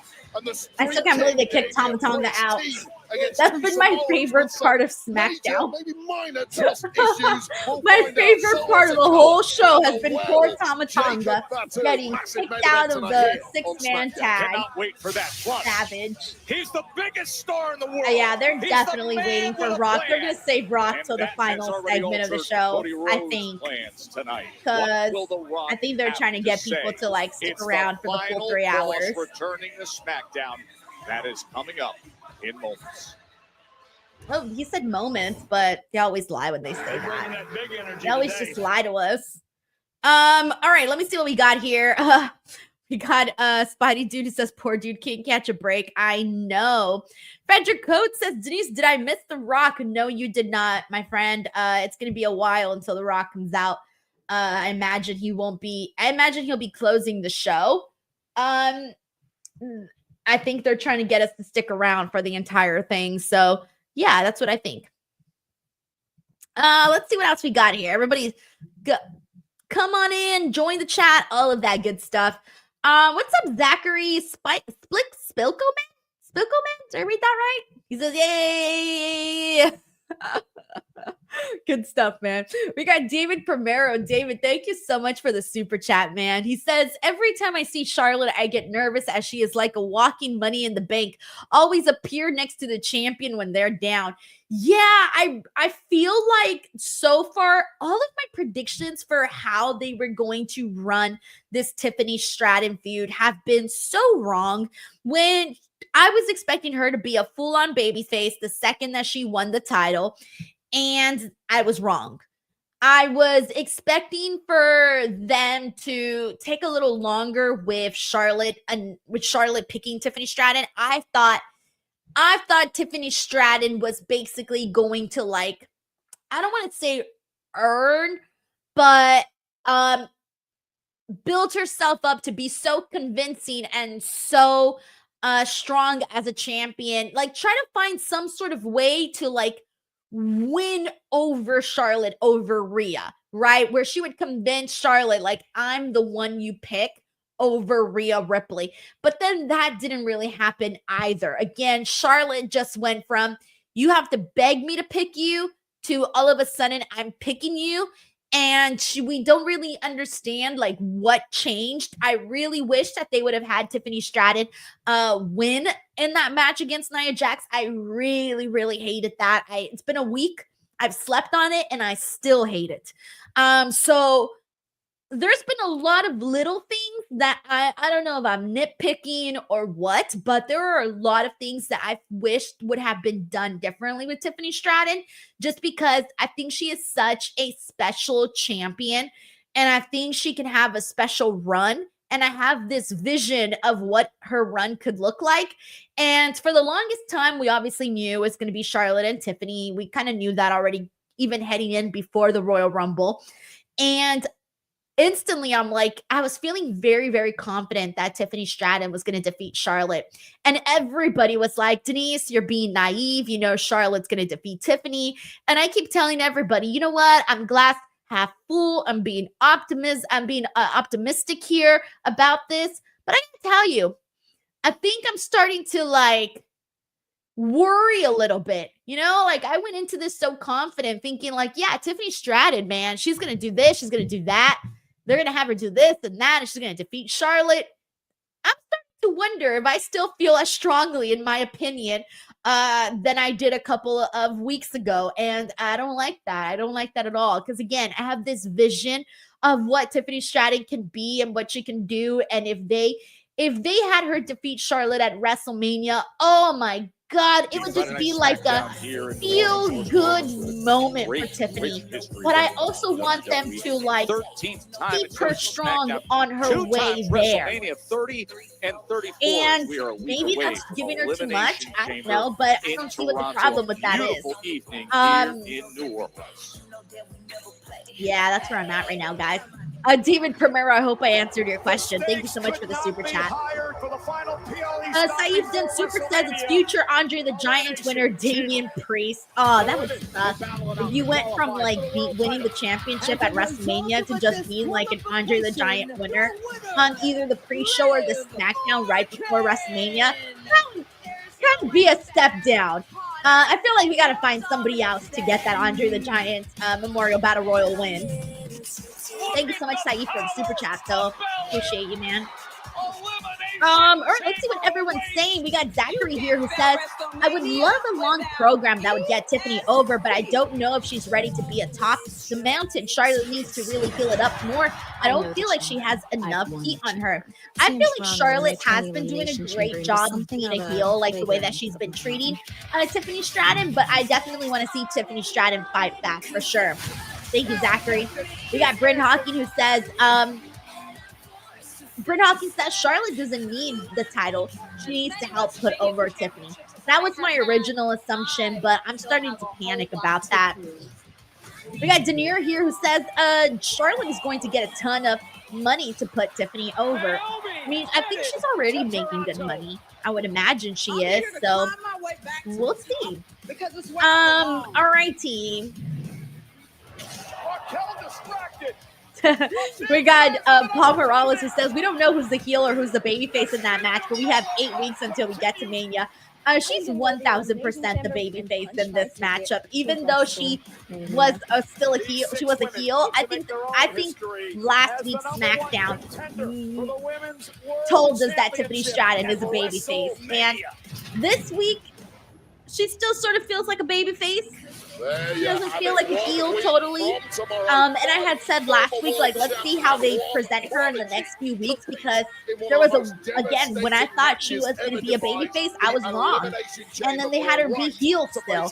And I was so confused by that, because I thought that the story leading up to her cashing in the Money in the Bank briefcase made her a babyface. Like, she was being iced out by her friends, Nia and Candice.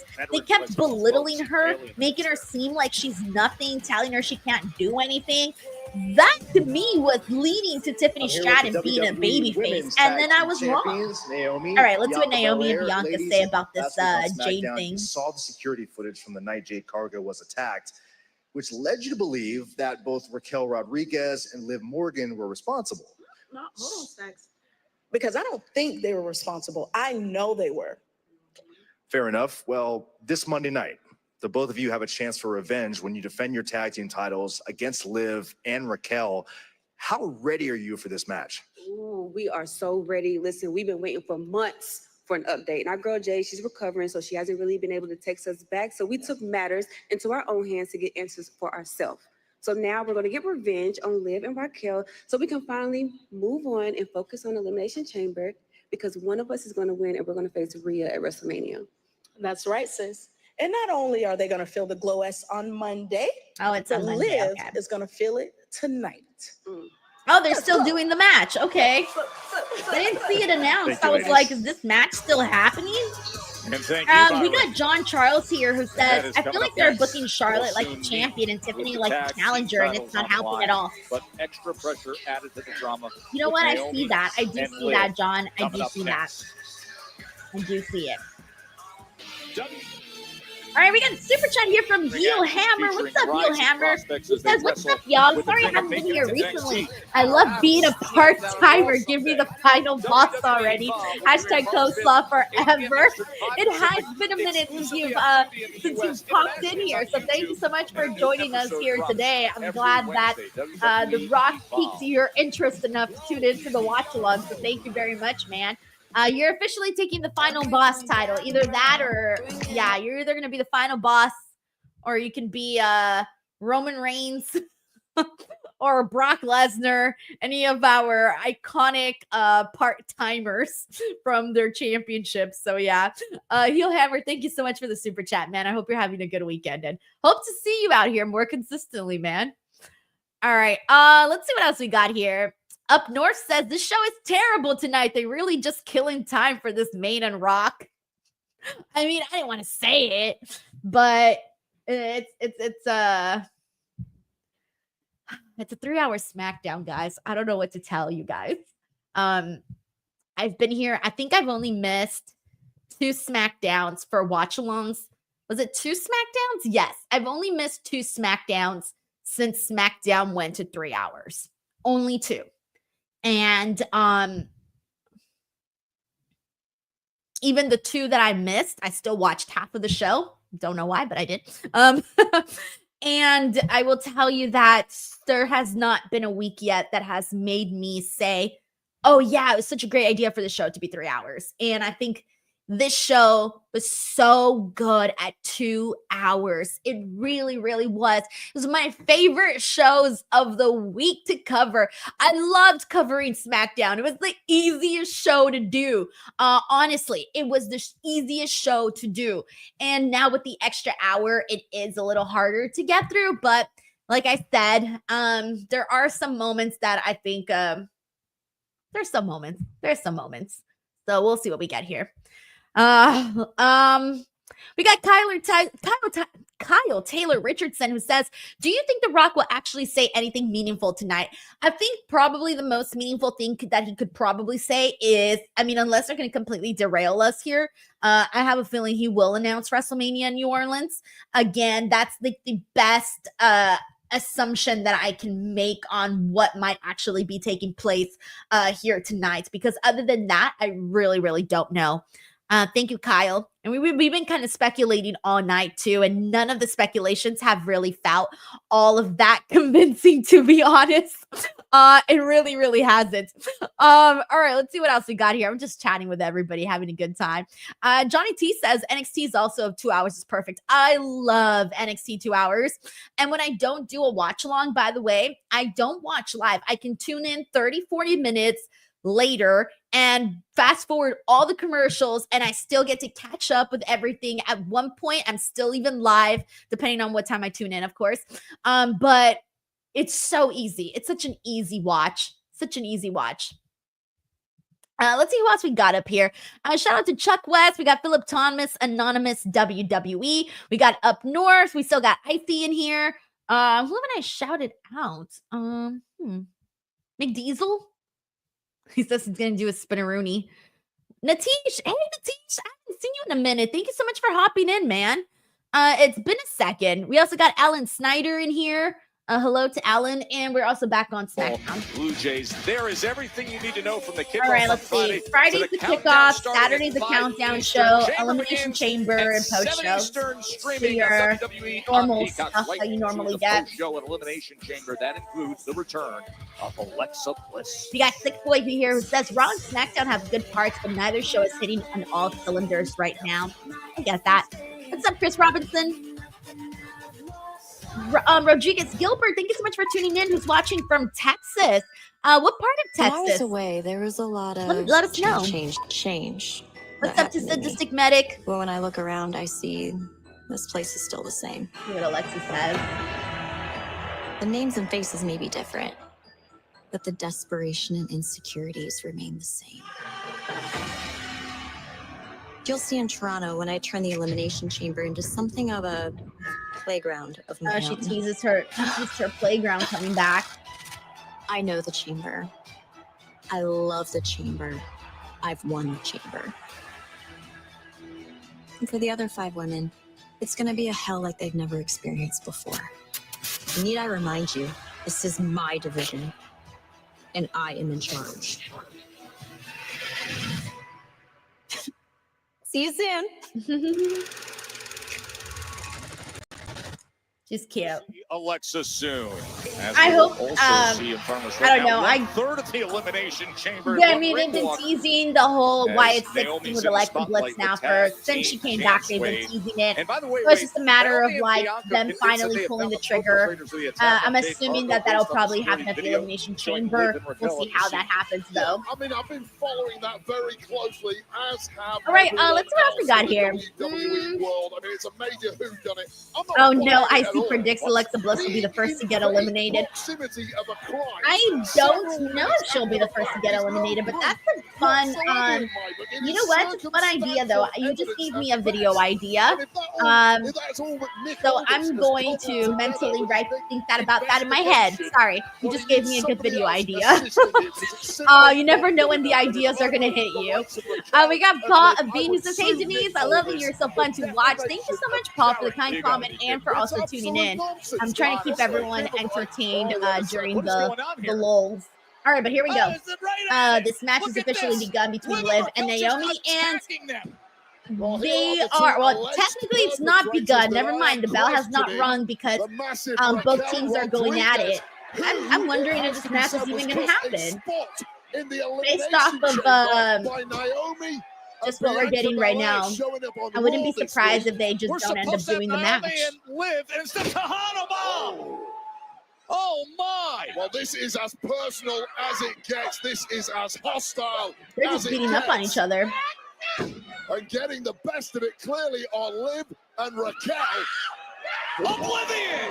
Who have a major axe to grind with these two. We're supposed to have singles matchup right now, but instead a brutal attack from Raquel Rodriguez and Liv Morgan on the tag Yeah, I don't team think this champs. match is happening. We were like, is it going to happen? Is it going to happen? Oh, it's happening. Now we're like, I don't think it's going to happen. Chamber, like Bella and Naomi did, there are consequences. As there is no match. As everybody has to be separated.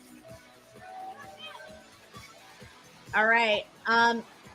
Is that the Rock? Every car I see, is that the Rock? Boy. When He drives you see really that fast, truck, and that you is know the Rock. exactly And he who's wasn't Fast and the arrived. Furious, so One of the world's most so recognizable people of all. The final bosses here in New Orleans. yeah, it's the Rock, but he hasn't came out yet. All right, well, at least the Rock is finally in the building. So final boss time incoming. By the time he goes in there, makes the rounds, we still got a little bit till we actually get him on TV. So yeah, it'll be a minute.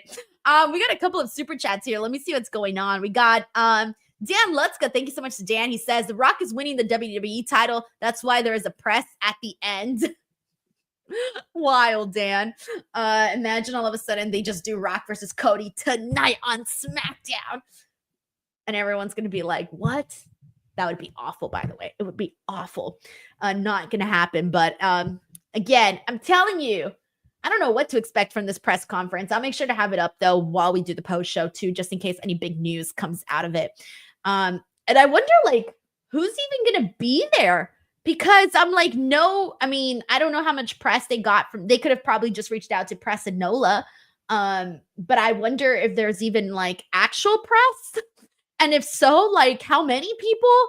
Because, yeah, I mean, I didn't know nothing about it. So, and I ain't in New Orleans. So, I don't know. This could have been just a thing where they were like, all right, let's bring in all the New Orleans local media and get them to promote WrestleMania. So, that's probably what happened there. Thank you so much, Dan. We got JV Air J. Thank you so much for this super generous super chat, by the way. Says Liv is winning the Chamber will cost Io the Raw after Chamber and then make it a triple threat.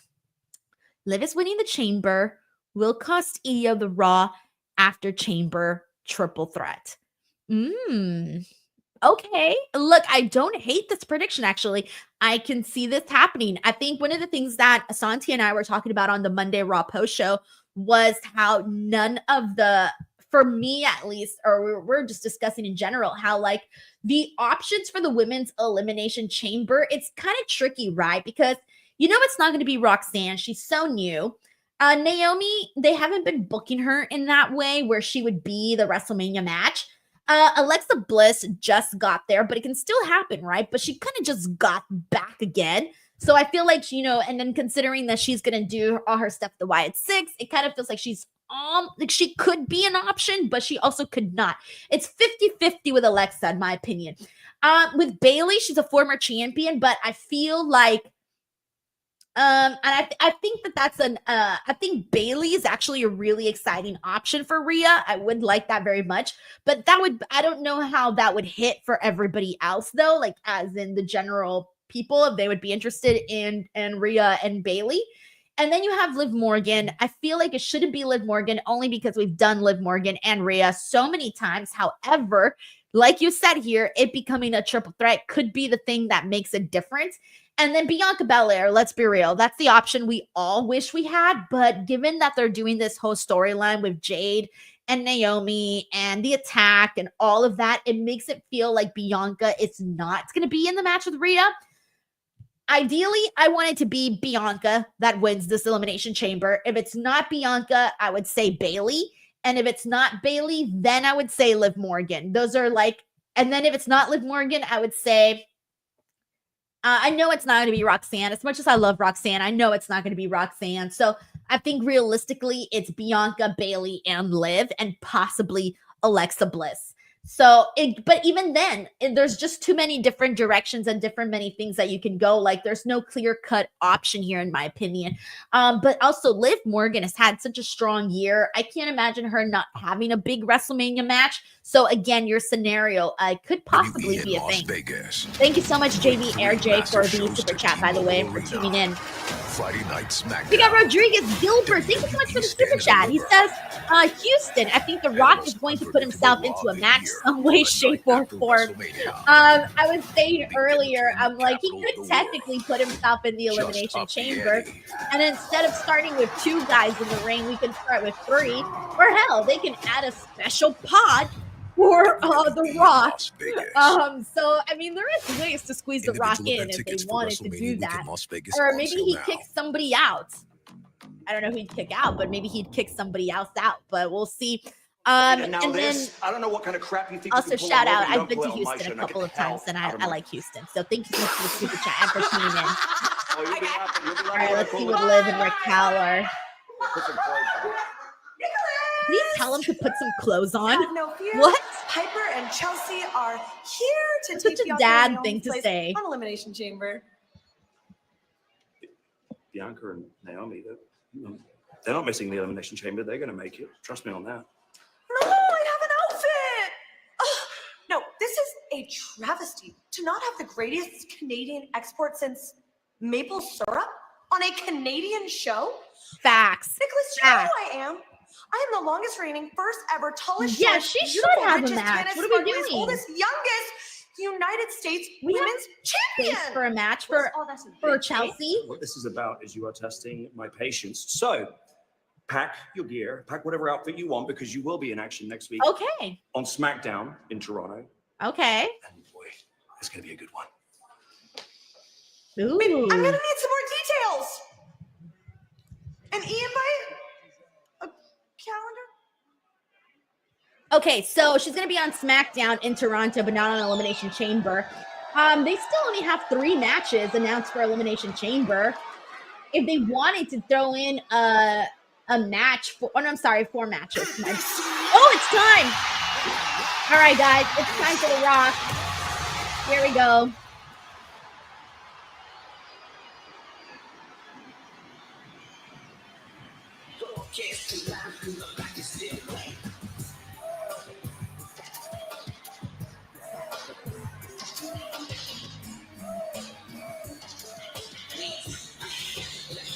What is this? Okay. Oh yeah, they're totally announcing WrestleMania, guys. That's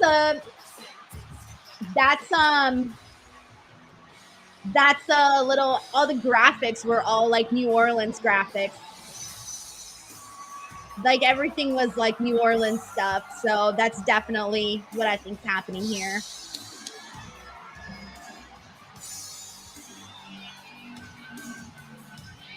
It was like, it took us back. We were like, what? We're like, everybody knows the Rock song. And then all of a sudden it was like, what are we doing here? Ladies and gentlemen, All right, here we go. please welcome I think this was just for Carolyn. I think this might just been just for tonight though, because it didn't feel necessary. But I'm telling, oh, how cute that little girl's freaking out because she just shook hands with The Rock. The road to WrestleMania. Yeah, now I'm The feeling way like it that's should what's be. gonna happen. Like he's gonna announce WrestleMania 42 in NOLA. Let's see. I just tweeted. I was like, if you're not watching SmackDown, The Rock is coming out now. I would say an entire arena There's probably a few people that are probably like, I ain't gonna sit through a whole 3-hour Raw. Just let me know when The Rock is coming out. And that's why I made sure to tweet it out. I'm like, there's people that are probably not watching yet, so and they just want to see The Rock. So this is it. Supercharging this WWE universe. See what we actually get. Oh my gosh, you're so right, Steve Bridge. He says Lillian announcing Rock is a throwback in itself. It really is. Oh my gosh, imagine. Oh, we can't do that anymore. I was gonna say, imagine we get a strudel throwback. Y'all know what I'm talking about. Y'all know what I'm talking about. Y'all know what I'm talking about. Let me know in the chat. But yeah, I don't think that's gonna happen anymore. Or maybe it will. I don't know. I mean, it could. It would be kind of funny, but I don't know. I don't know what the rules are anymore, guys. People get mad about things. I don't know what to say. We got everyone being like, yes. Laughing, crying emoji. Yes, yes. I do, yes. Laughing more emojis. Love it. We got Big G says, I know, you know, you know. Double S says, we do. People strudel. You know what? Yes. Crying emoji added to their callback. Kevin Simpson, laughing, crying emoji face. Whoa, and Nelly. It might lol. Chuck West says blue chew for the strudel. Courtney says all about the people of strudel.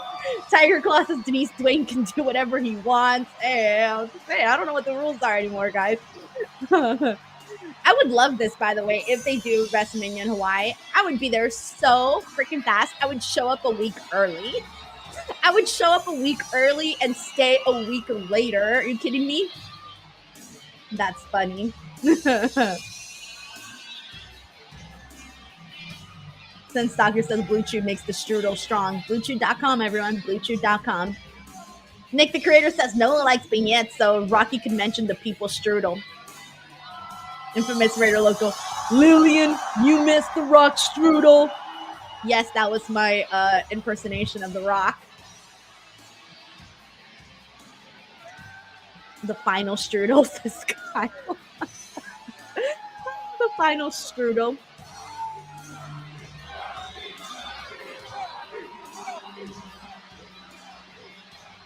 Rocky.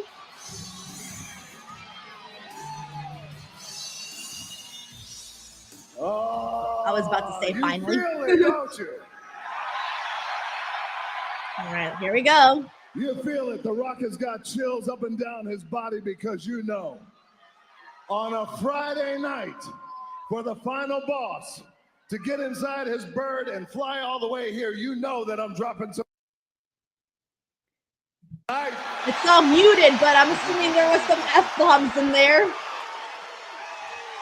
But it sounds like he says he's going to drop some F-bombs, I'm assuming. They muted that, so make what you will. Let me put the volume up. Let's get this show on the road.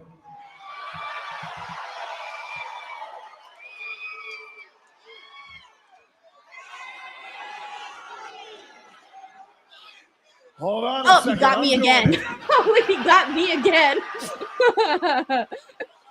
Finally, The Rock.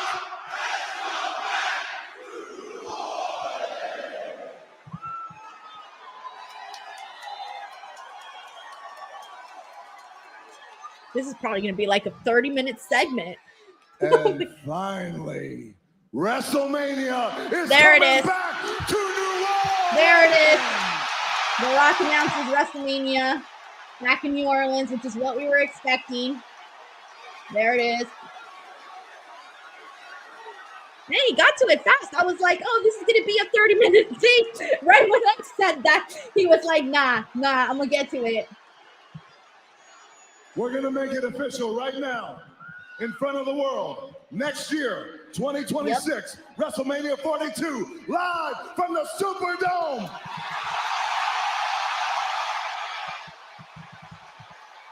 It's pretty much what we expected. In one of the greatest cities on earth, New Orleans, Louisiana.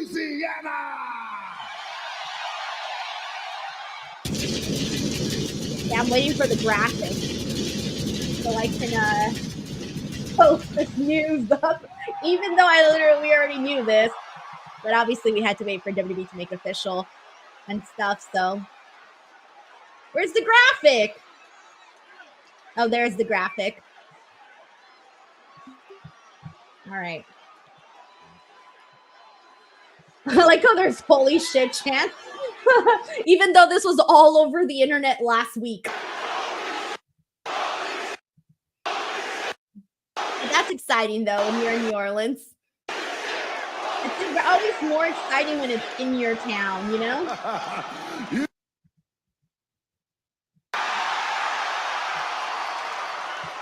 Oh, when the saints. Oh my God! Now this song's been stuck in my head the whole time since Tuesday. Rob, what are you doing to me? Whoa. Actually, hold on, New Orleans. This ain't sing along with the final boss. Bro. Okay? You sit there, you shut your mouth, and you let the final boss sing the song.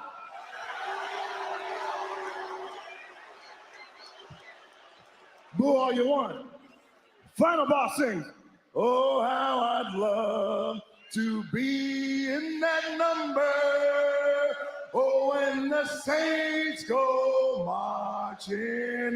This song has been stuck on my head since Tuesday when they announced Ricky Saints and everybody in the chat was singing this dang song. That was an amazing duet. It sounded great. I mean, here it is, The Rock singing along with the largest collection of STD having trailer park trash The Rock has ever seen.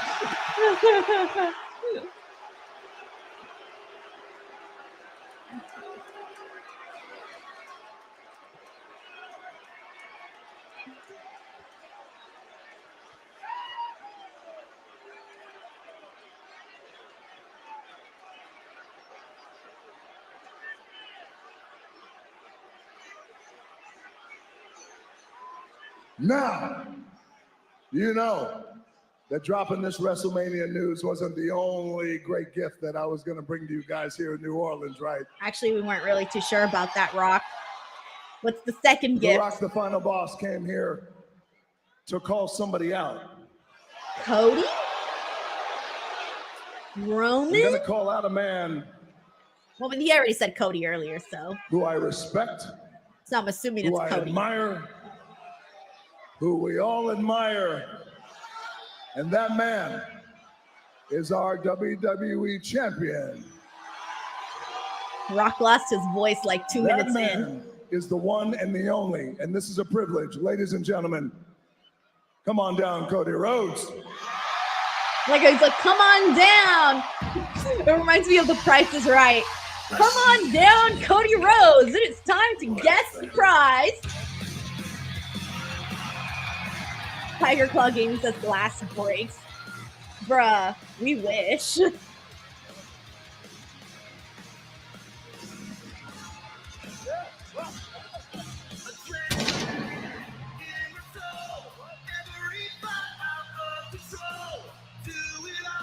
Brandon Rosen sends in a super chat saying, not only do I know what you're talking about, I was there at the show in Toronto where it took place. Let's go. Throwback. A good throwback there. Thank you, Brandon.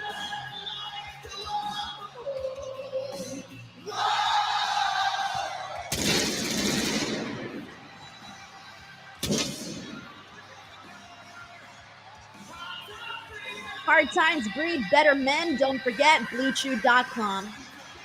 We got Sheldon Jackson who says this means that WrestleMania 43 will be in Indy as part of the deal that they signed with Indy, Royal Rumble 2025, SummerSlam 2026, and Mania 43 in 2027. Yeah, I remember that they had signed that deal and they gave like a bunch of stuff to them and stuff like that.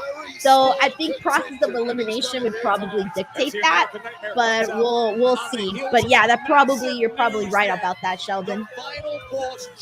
We got Rodriguez Gilbert who says, is he heel or babyface? Because lately he's been in between. The Rock has been like in between. Like he kind of goes back and forth. But to me, he's still like a heel, especially when he's in there with Cody. He felt like a heel, but then at Raw at Netflix, he felt kind of like a babyface. And then today he kind of feels like a heel again. On NXT, he was a babyface. Rock just kind of does whatever, I feel. Thank you, Rodriguez Gilbert. Yeah, we got it for the super chat. Thank you, and Sheldon Jackson. Yeah, Sarah says, guess his promo will tell. Double S is tweener. Yeah, I kind of feel like it depends on what we're doing.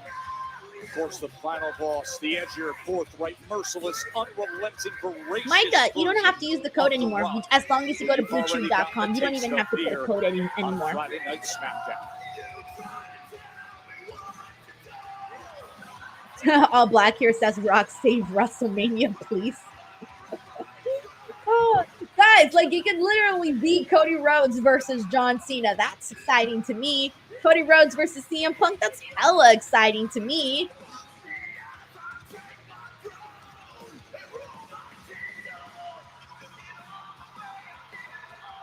Carolyn Whitney says, I think it depends on why he's there, to be honest. Raw, Netflix face, and tonight a heel. Right, exactly.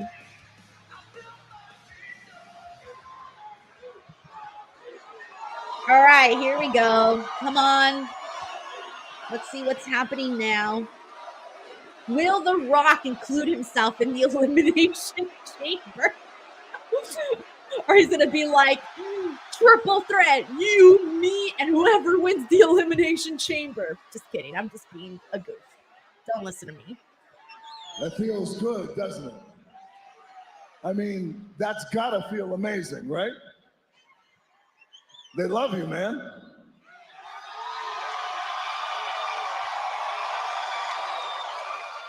I love you too. That's why he's got adrenaline in his soul, Rock. And you know what's crazy is, I got to tell you, and this is something that a lot of you guys don't know, or probably all of you don't know, is that ever since last year, WrestleMania, we've actually become good friends. Still ring to me, damn it. Don't be rude. That's true, we have. So the last time we were in a ring, or last time we were on a show together, was Raw, Netflix, exactly, was the debut. I laid flowers down by your feet. As a matter of fact, I told everybody that you carried this company like an incredible champion that you are. Thank you very much, Cody Rhodes. I said it and I meant it. As a matter of fact, that night in Los Angeles, we went in the back, we drank Terramana tequila for about 2 hours, and we had a good old time. We chopped it up, we had a blast. But I wanted to call you out here for something, Cody, because it's important, and that is this. Here's the thing.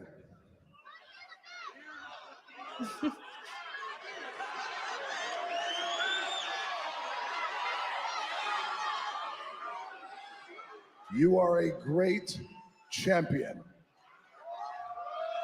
But? You are a great WWE champion. But? I sense a but. And you know that. We have texted over the months. As a matter of fact, we've become good friends. As a matter of fact, our moms have become good friends. Show the picture of our moms. What? Mrs. Cody Rhodes?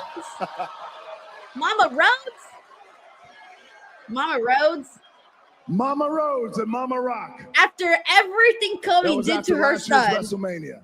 So it's been a pleasure becoming your friend. But I called you out here. I wanted to see you face to face, eye to eye, because I wanted you to know a few things. Number one is this. You've been a great champion. But Cody, I need you to understand something. Is that, yes, The Rock, the final boss, is on the board of TKO. And TKO owns WWE. The Rock is the director of the board of TKO. We know this. As a matter of fact, don't Cody boo knows that. this. The Rock's good friend and consigliere, who you know, Ari Emanuel, who owns everything. As a matter of fact, I joke with him. I said, Ari, can you believe that you own the WWE? He was like, listen, I don't own WWE. Rock, you own WWE. I was like, listen, I don't know. What is happening if here? I own WWE, Where are we but I going do with know this? that I am the most powerful. The final boss. Yes, got it. But where are we going with Cody, it? You are a great champion. But my friend, I want you to be something that is more than a great champion. I want you to be something that's more than our champion. I want you to be my champion. What's that supposed to mean? Explain yourself, Dwayne. I certainly didn't expect you and I to become friends, or the moms to become friends, or the Terramana. I certainly didn't have that on my bingo card, but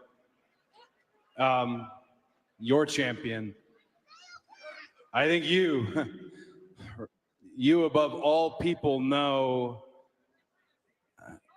I'm their champion.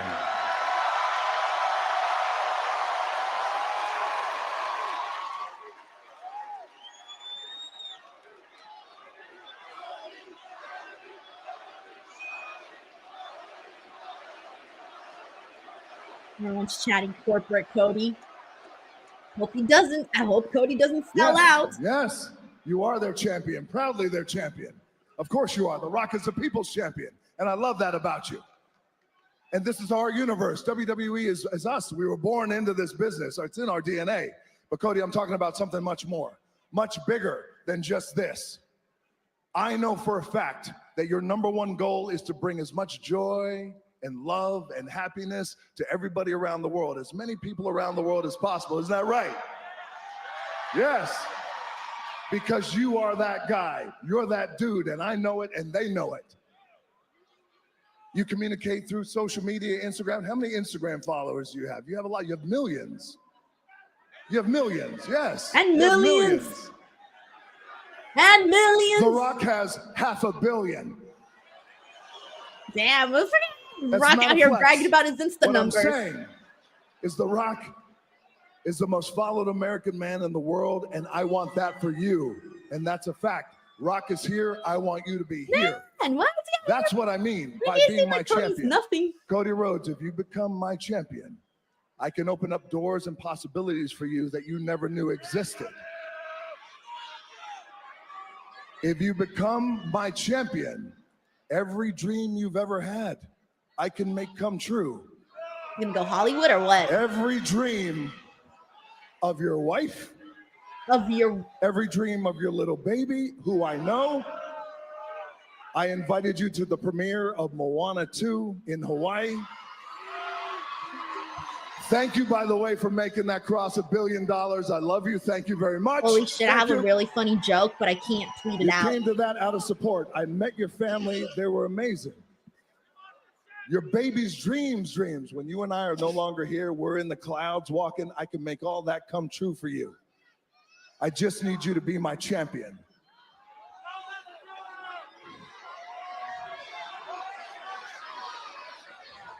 Cody,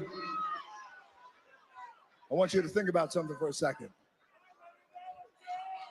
I'm a very lucky man, and I got it all. Man, I know it, you have it all. We're lucky boys. We're mama's boys, we're girl dads, we're lucky boys. You shut your mouth, I'll come out there and slap the syphilis right off your face. I'm trying to have a moment. Shut your mouth. Cody, listen to me.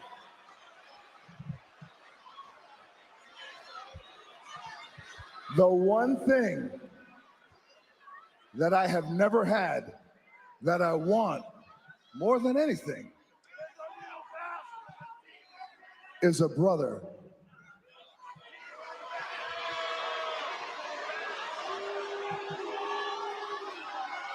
And that's what you can be. Last year for WrestleMania, you know this. My goal was to face my cousin Roman Reigns for the WWE title. You know it, and you know it. And when I came back, I talked to Triple H, who's my friend. I talked to Nick Khan, who's my friend. Both of them are your friends. I said, I know it's not in the plan. I know it's supposed to be Cody. Talk to Cody. We're going to have to move him aside because this is best for business. The biggest match ever, The Rock and Roman Reigns. You got to make it Roman happen. Reigns? And what did you do? Got muted.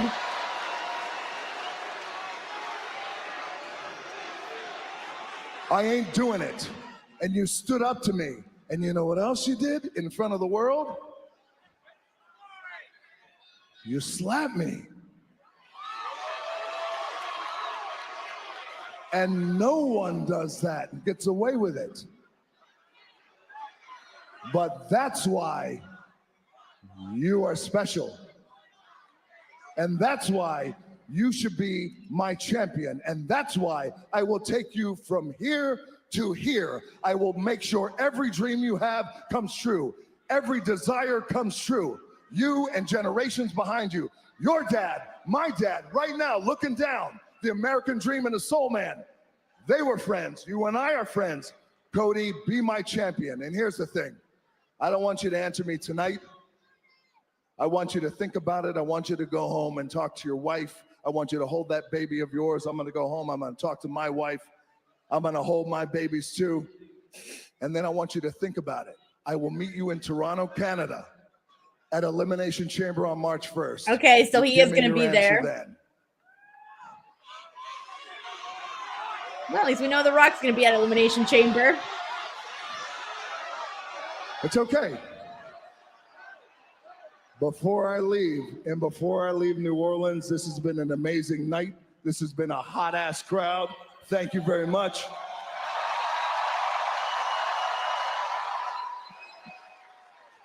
Before I leave, I want you to know this. The one thing that I want more than anything in this world is that.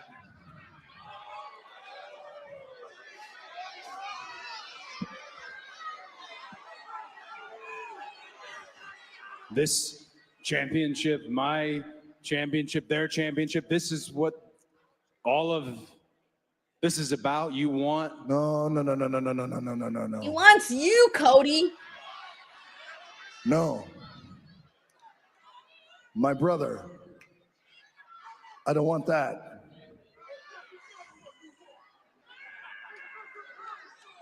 I want your soul. Bro, he's out here like fucking Ursula with the Little Mermaid. Bro wants his soul, his voice. Yeah, that's not creepy at all. Ooh, that's creepy. Why is he touching him like that? That's creepy. I'll see you in Toronto on March 1st at Elimination Chamber. Cody, run! Cody, run! What are you doing? If anybody says they want my soul, I'm running the other direction.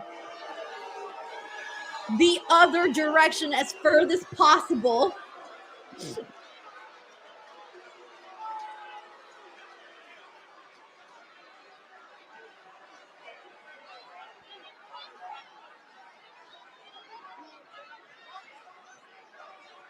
Oh, what's that smile from The Rock?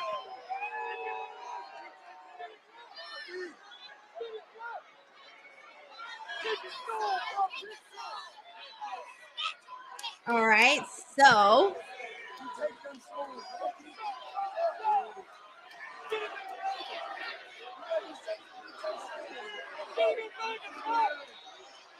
Cody's like in a trance right now. He's just like so deep in thought. Snap out of it, Cody. Snap out of it.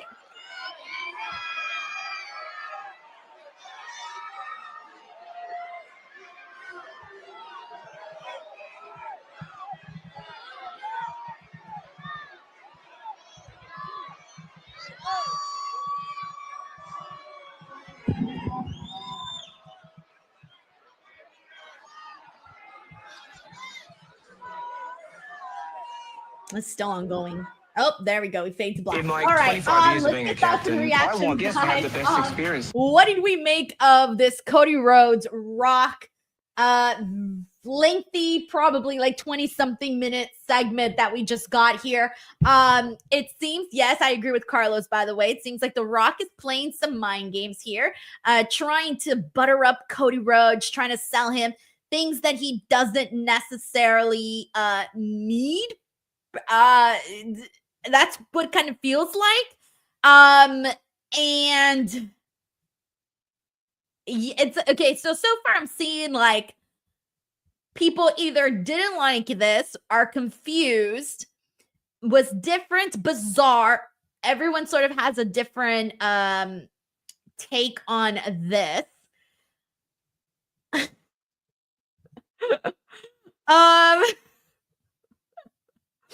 Oh no, this is so funny. Wow, let's see what everyone's saying here. We got Carolyn here who says there's no way he ran that promo by anyone. Sam says that made me feel awkward and I wasn't even there. Andre Knox says, Denise, The Rock wants your soul. Like I said, okay, so I was going to make a joke during this. And then I thought, no, Denise, that joke is so inappropriate. But then I was like, shit, as this continued on, I kept feeling like this was the joke I wanted to make.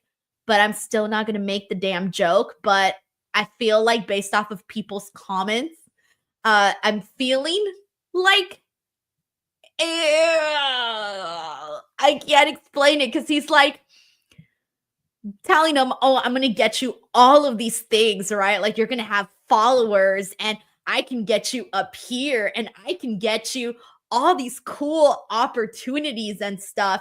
And where have you heard things like that before? Think about it. Like, where have you heard people like make these promises to people that they're going to do all of these things for them?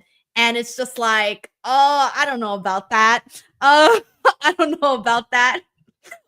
So I'm like, I think that The Rock has been spending a little bit too much time in Hollywood and those I don't know what's going on there, but it was kind of funny though, just seeing like Cody really ponder about this, because also he's telling them, you know, you're a lucky boy, you have all of these things, you have the championship, you have a wife, you have all of these things, right? But apparently, like being the WWE champion is apparently not enough, right? That's what he's telling us, because clearly Cody Rhodes is making millions as champion, selling all the merch that he's selling, right? So the story is like Cody already has these things, but The Rock is basically saying, we can do even more. I can get you higher. Like, this isn't good enough, which is kind of weird too, because you're basically saying like being WWE undisputed universal champion, undisputed champion. I keep forgetting Universal's out. Being WWE champion is apparently not enough. And all of the spotlight that WWE puts on Cody Rhodes is not enough. The Rock, the final because and Cody Rhodes. And that's what The Rock just said. He's the one with a billion followers or however many followers he has on Instagram, and he can take Cody Rhodes to these other heights. And you will hear but yes, I'm getting like member Dwayne The Rock Johnson, Wrestling Media. That's on YouTube. It's just so funny. It's just so funny. All right, let me get into these super chats and see what everybody is saying here. I just feel like also Cody Rhodes should be like smarter than that, right? You know, when somebody comes to try to tell you something you don't need, or tries to get you to do something that is bad or whatever, but if you're like, you have a good head on your shoulders, it's not gonna work, right? And so he's testing Cody, but he's also playing mind games with him, because even if Cody said, yes, Rock, I will follow you.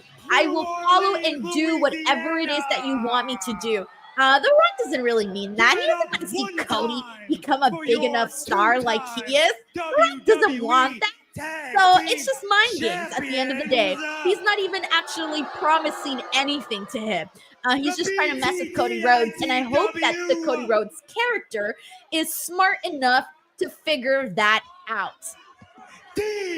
All right, let's see what we got here. We got McIntyre who says, I have a feeling that Dave LaGreca is yelling at the TV to The Rock. Probably. We got Infamous Raider Loco who says, is this going to be Austin versus McMahon, but Rock versus Cody? I would hope not, because, well, you can't really replicate. Well, I mean, I was about to say you can't really replicate boss versus employee, but technically The Rock just said, we know this. He is in the TKO. He is part of all of this. Him saying that Ari Emanuel told him, no, you own WWE. Then you technically do something like that. So it's not out of the realm of possibility. We got Alexander here who says they cut the women's match for this BS. And for the DIY promo. We got Bryn Hawking here who says Corporation 2000 incoming, possibly. We got Cadillac. Thank you, Bryn and Alexander. We got Cadillac Carson here who says, see, dang it, The Rock is screwing it up again. I don't even know what he's doing, but somehow he's going to screw this all up. What the heck was that? And if you could please bow your head. I feel like the real moment of what we're going to be able to know what is actually happening here is at the Elimination Chamber. At the Elimination Chamber, who knows? Maybe The Rock attacks Cody Rhodes. Maybe The Rock attacks the winner of the Elimination Chamber. I don't know. I don't know what's happening. But Cody Rhodes is not an idiot. He's not going to buy into The Rock or Rock's mind games. It's not going to happen. Kind of like Carson, thank you for the super chat. We got Sick Boy here who says Rock wants to be the big spoon. Technically, he wants to be the little spoon. You got it backwards. It's the little spoon, the one that gets to get the love. Unless he wants to. Oh, no, wait, you might be right. Maybe he does want to be the big spoon and Cody Rhodes the little spoon. Maybe you are right. I don't know. I don't want to get into that. King Michael, thank you, Sick Boy. King Michael Gang says, I'm so confused, Denise, but I feel like The Rock trying to make Cody the biggest heel, but the whole promo just felt a bit awkward and confused. It was a lot. It was definitely a lot. It was very wordy. But yeah, so I mean, the two options here are either Cody Rhodes turns heel, follows in footsteps of The Rock, or The Rock just basically is like toying him, messing with him, and just trying to use his power against him, and then eventually work into that match with him and Cody. But I kind of hate that like instantly we're like regarding the fact that they're friends and that everything's okay, because the last thing we saw on the screen was Cody Rhodes and The Rock not being friends prior to Raw, after Raw debut on Netflix. Prior to that, what we knew of was The Rock beat this man outside of his tour bus. This man said he was going to beat him like a dog in front of his mother, and he did. And then all of a sudden, Raw on Netflix, and we're all happy, and we're drinking The Rock's freaking Terramana or whatever it's called. And I agree with you. all of a sudden, everything's okay. Storyline wise, we skipped a lot of chapters to get to this point here. A big part of the story was skipped over because I don't feel like Cody Rhodes should have forgiven The Rock storyline wise about all of everything that he did to him. So it's kind of a little silly, but hey. We got, thank you so much, King Michael Gang. We got Alexander here who says The Rock is the final Illuminati boss. And I was thinking like along those lines of, I'm going to give you everything. I'm going to, as long as you devote yourself and to the things that we have, like as long as you praise this religion or this God or this whatever it is that they're trying to sell you. That's what it feels like. That's what this feels like to me. The Rock is like, promising him all these things. And again, I'm telling you, it's the Little Mermaid and Ursula. She gets her sea legs. I mean, she gets her actual legs and her man, but she loses her voice. Was it all worth it in the end, Cody? You get your 1 billion followers on Instagram and you get your movies and all of this, but you sold your soul, right? That's what they're trying to do from the looks of it. Or at least that's what The Rock is implying he's going to do. But clearly, Cody Rhodes, I think this is probably going to be a challenge for him, like as a babyface. Maybe that's a story they want to tell. Like, yes, he's being dangled this gold in front of him, this treasure chest in front of him, but will he actually give in? Right? So I don't know. That's what it feels like. But anyways, Alexander, thank you for the super chat. We got John Taylor. John, I hope you're doing all right. He says, did The Rock just do an indecent proposal? Cody has to cover up that tattoo with the Brahma bull and lay in bed with Muhammad Ali's title, only the title. That was uncomfortable as shit. When he started touching his face, like, yes. What did he say? I forgot exactly what he said when he touched his face. I was like, yo, you better get your hand off my face, bro. Like, I would have grabbed his, if I was Cody Rhodes, I would not let The Rock touch me like that. I would be like, what the, like, you beat me, you attacked me in front of my mom, and now you're befriending me, you're drinking drinks with me, but you're also telling me that all my accomplishments aren't good enough, and being WWE champion isn't good enough, and headlining WrestleMania isn't good enough, and being WWE famous isn't good enough because I'm not in Hollywood. And then he goes and touches him like that. Yo, what's going on? Why, now that I think about it like that, why did I think about it like that? Yo, we're messed up in the head now. All right, John Taylor, thank you for the laugh. We got Bailey Darley here who says, I want heel Cody with Rock, please, with Cena or Punk winning Chamber. I don't want heel Cody if he has to go with The Rock. I don't want that. I don't think I want that. I'm not convinced yet. Thank you, Bailey. We got Rodriguez Gilbert who says Vince McMahon did it Triple H and now The Rock. Everyone's trying to find like their guy, like their person. I don't know. Dan Lutzka says, I hated it. It was weird. I promise you 1 billion subscribers, but I'm going to touch your face. We got Raphael Frankel here who says the Death Rider storyline is better than this. Oh, I don't even want to talk about that. Raphael, thank you for the laugh and for the super chat. We got JV Air J who says, what in the ditty was that? I thought Rock would face Roman. Oh, man. I don't know, guys. I don't know. Wow. Louisiana, Joan Wade, ringside with you here. So far, I haven't seen anyone put this over. Like, anybody who likes this, can you please tell me why? Because I'm trying to see it in a different light. I really do want to see this in a maybe I'm missing something. If you liked the segment with The Rock and Cody, let me know why you liked it. Because I feel like I'm missing something. I saw this as like, okay, so what? Cody, just say fuck you, Rock. I don't give a fuck. Just say that. Don't stand there staring into abyss, being like freaking actually pondering the idea of believing that you're gonna buy into whatever The Rock is trying to sell you. Like, just stand up for yourself. If I was Cody, I would have just looked at the face of The Rock and I would have said, you know, Rock, that's nice, but I'm proud of being WWE champion. I'm proud of what I've done, and I'm going to continue proving that I'm the best WWE champion. I don't know, something like that along those lines, something better. I'm not a promo writer, but I feel like something along those lines where Cody had a backbone instead of just like being actual. It looks to me like Cody might be considering this offer that he got from The Rock. He might be considering it. I don't know. JBRJ, thanks so much for the super chat. We got Double S here who says Cody wasn't pondering, he was confused like us. We have talked about the momentum in recent weeks. I actually have some funny, sorry, I have so many funny memes in my head right now.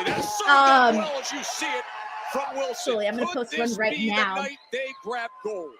Elton Prince now back in the fray. Has recovered certainly to an extent, and it's Gargano who's now isolated and scrambling to survive in this one. Remember, there was a non-title match. I'm gonna post a picture of Cody looking all just confused. 2 weeks ago. I'm just captioning it mood, and he's like, that's how we all are right now. We're just like, what? Okay. No. So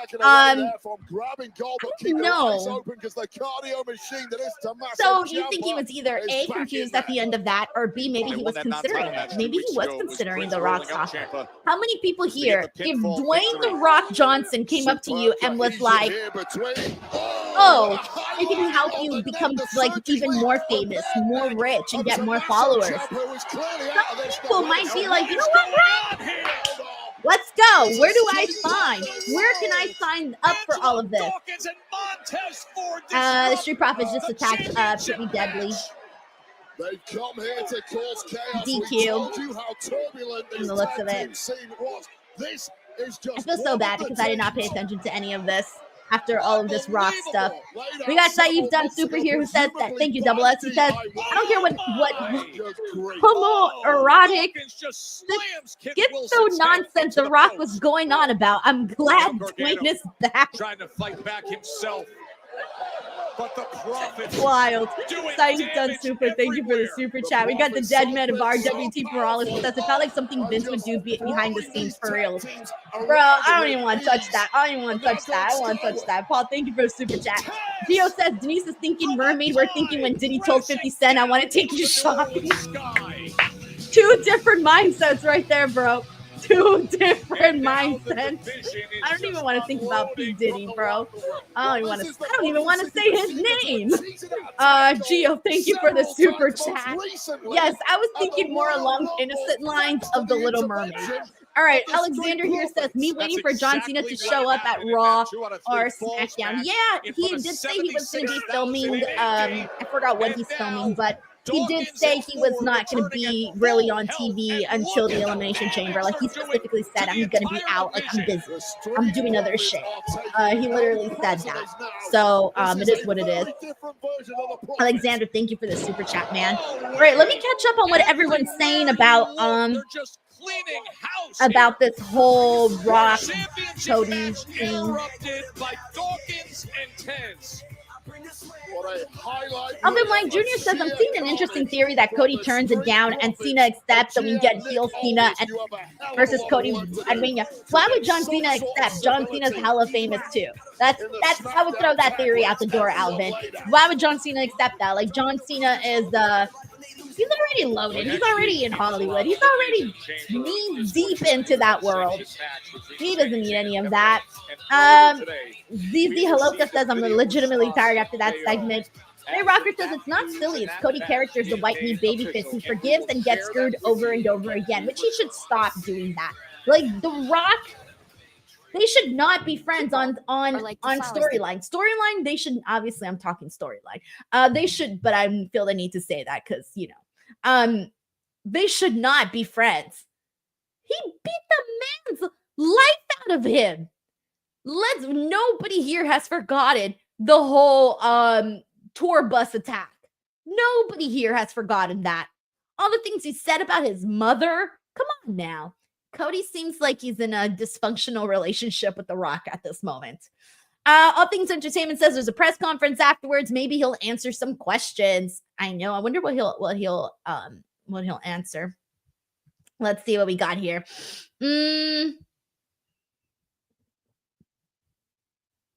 Young Jinx says The Rock is like a gang leader. You don't say no to him. That's terrifying. We got Young Jinx who says he wants his soul, meaning he essentially is going to make Cody his B, stringing him along as friends to screw him over. Yeah, but I'm hoping that Cody Rhodes will obviously be smarter than that, because I wouldn't want Cody to fall into that. Double S says, Denise, you're way too nice. That segment was dog shit, and you know it. Shelton Mysterio says, I liked it because it was different and weird. I like that they are trying something new. Okay. That's what I was asking people to tell me. If you guys liked it, tell me why.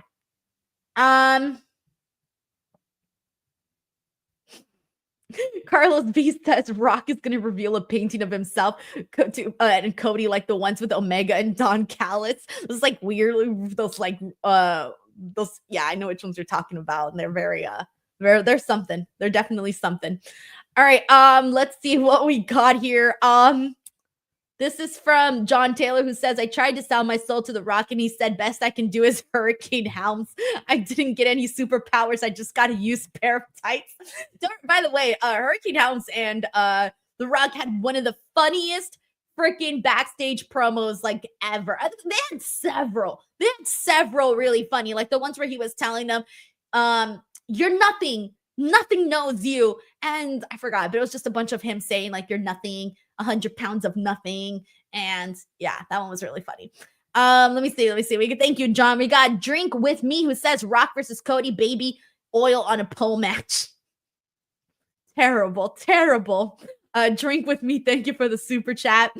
Let me see. We got Ryan Adams here. Thank you so much, Ryan, for this generous super chat. He says, It would never happen, but let's say Cody says no and Cena wins the chamber. But at Mania during Cena Cody, we get a WrestleMania 17 replay, and Cena turns and joins The Rock because he's so desperate to win WrestleMania 17. Win 17, excuse me, not WrestleMania 17. Desperate to win 17. I don't want to see that. I definitely don't want to see that. I didn't love when Austin turned at when he joined with Vince McMahon. I hated that. I hated that then. I hated that even now, several years later. I was never a fan of that. So hopefully not. And I don't feel like we should get, I feel like with John Cena in his final year, I don't think we should get a heel John Cena. I think John Cena should be babyface all the way through. Right now, thank you so much for the super chat. Crawfish, not a crawfish guy myself. I am, though, a massive Cody Rhodes guy. Mictaru, wow. Thank you so much for this super generous super chat, Mictaru. Thank you very much. He says, The Rock touches your face. Oh, Denise, you're so more than a streamer. I could get you way higher than Beyond. I could get you millions and millions of followers, and I could get you millions of dollars you deserve. The Rock raised eyebrow. Hey, listen. Me and Cody Rhodes are in two totally different tax brackets, all right? If The Rock came to me and was like, I can get you millions and millions, I'd be like, yo, bro, let's go. Where do I sign? I could do an eyebrow too. Come on, let's go. Okay, all right. Cody Rhodes, not so much. Cody Rhodes has money. Cody Rhodes is a millionaire, okay? He knows what $1 million in his bank account looks like. I don't want to die never having seen $1 million in my bank account. So you know what? I'm ready to sign, bruh. Tell me where I can sign my soul away to Dwayne The Rock Johnson. What is best for business is for the Wild. first time I confidently say that I'm Mictaru, gonna thank you win for the 17. super chat. Seriously, thank you for the generosity. Very, very kind of you. Guys, can you please give some love to Mictaru in the chat? Because that was just very, very nice of Mictaru. And it also made us laugh too. Thank you, Mictaru. Respect for all of its branches. That's so funny. We got Sheldon Jackson here who says, I believe that this is the beginning of a new corporation being formed, led by The Rock, and the return of corporate champions. The Rock playing Vincent Kennedy McMahon. Wild to think that that's something that we're like, all right, hey, let's duplicate this. But hey, that's where we're at. And I mean, in pro wrestling, we see so many stories being told over and over, just with like little tweaks here and there. Sheldon, thank you so much for the insight and for the super chat. We got Andrew Panagiotis here who says The Rock versus Cody striptease get your soul match. Cena's won 3 elimination chambers. This Wow. appears to be his final Wow. That's terrifying. It's very terrifying. Thank you, Andrew. Infamous DJ says Denise about to sell out. Hey, yo, can y'all blame me? Can y'all blame me? Alexander says, what did The Rock meant to say? I'll take you whole. 6 men, 6 What? women all vying for a shot to get to WrestleMania. I'm not going to entertain this, Alexander. Thank you for the super chat. For Sami Zayn and Carolyn's Kevin like, good to know Owens, Denise will their visit to sign her Toronto, soul away. It Amen. is far less about career That's so goals. funny. It is something far different. This was Sami. Let me see what we just got 4 here. days ago. All right, we got King here. He says he wants him to be corporate heel champ, like corporate Rock from back in the Vince era. If he says yes, he will always be champ. King says long-term storytelling at its finest. All right, let's see who else we got here. You are not medically cleared to compete. Stony Angel says I'm really feeling it for 3 hours. Yeah, we still got 26 minutes. We got. No, I am not taking no for an answer. We still got the tag team match coming up next. That's looking like that's main eventing. And I think that's pretty much it, right? Yeah, that's pretty much it about all of that. We got John Taylor here who says, I'm not going to pretend that I wouldn't sell out. Hell yeah, I would sell out. Hey, look, guys, let me know in the comments how many of you guys would sell out. Your promise. Oh, here's the Kevin Owens video. Thank you, John.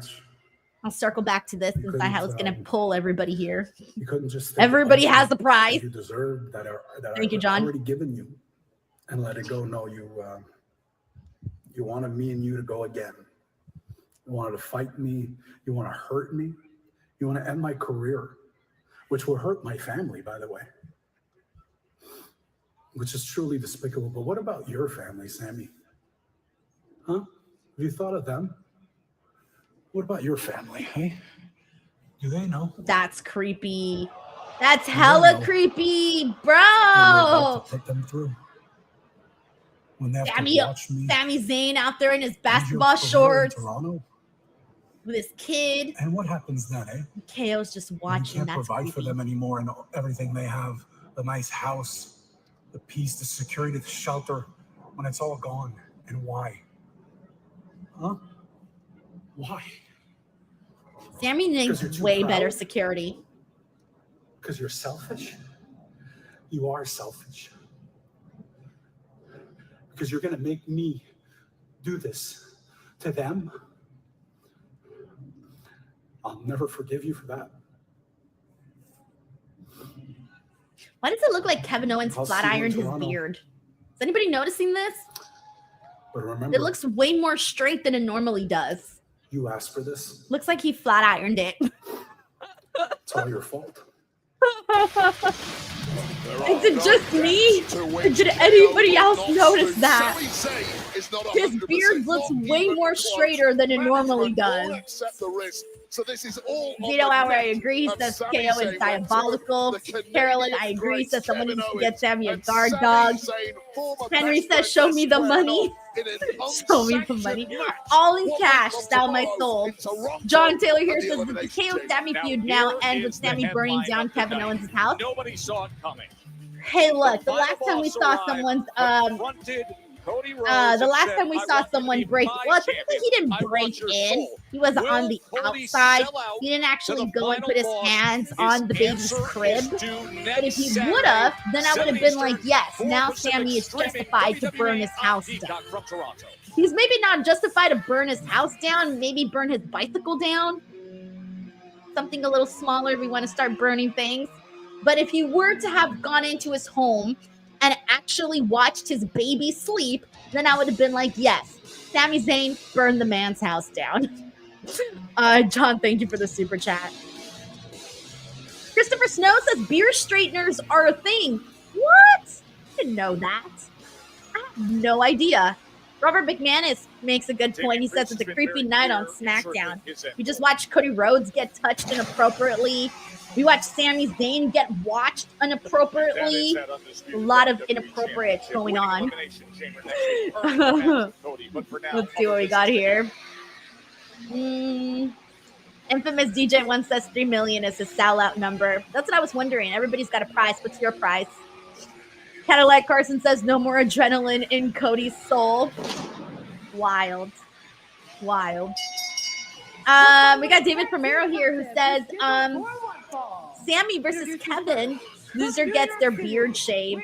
They both do have really great beards. I would be kind of bummed. I would be bummed to see either one of them lose their beard. David, thank you for the laugh in the super chat. Teaming up with Braun Strowman.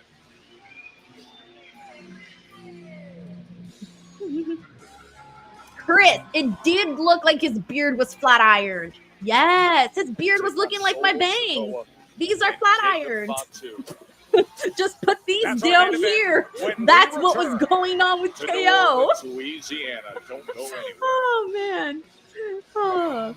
BTW, guys, if you're here, you're hanging out, chilling, having a good time watching SmackDown. I don't know how many of you guys are new here to the channel. But if you are new here and you're having a good time, if I've made you laugh, even a little chuckle, please don't forget to click that subscribe button. I have officially surpassed 200,000 subscribers, and I would really love to continue growing the channel. And if I didn't make you chuckle at any point, maybe me saying balls will. Make sure you guys get Mando and make sure you guys have good smelling balls. Nobody likes bad BO. Don't be a heel at the workplace or at home. Instead, be a baby face and smell delicious with today's sponsor of this video, Mando. What makes Mando different? It has whole body deodorant, safe to use anywhere on your body, pits, balls, thighs, folds, belly buttons, butt cracks, and feet. It was created by a doctor who saw firsthand how normal BO was being misdiagnosed and mistreated. It's clinically proven to block odor all day and control odor for up to 72 hours. The solid deodorant stick is formulated and powered by mandelic acid to stop odor before it starts. The spray deodorant is aluminum-free and ideal for hard-to-reach places.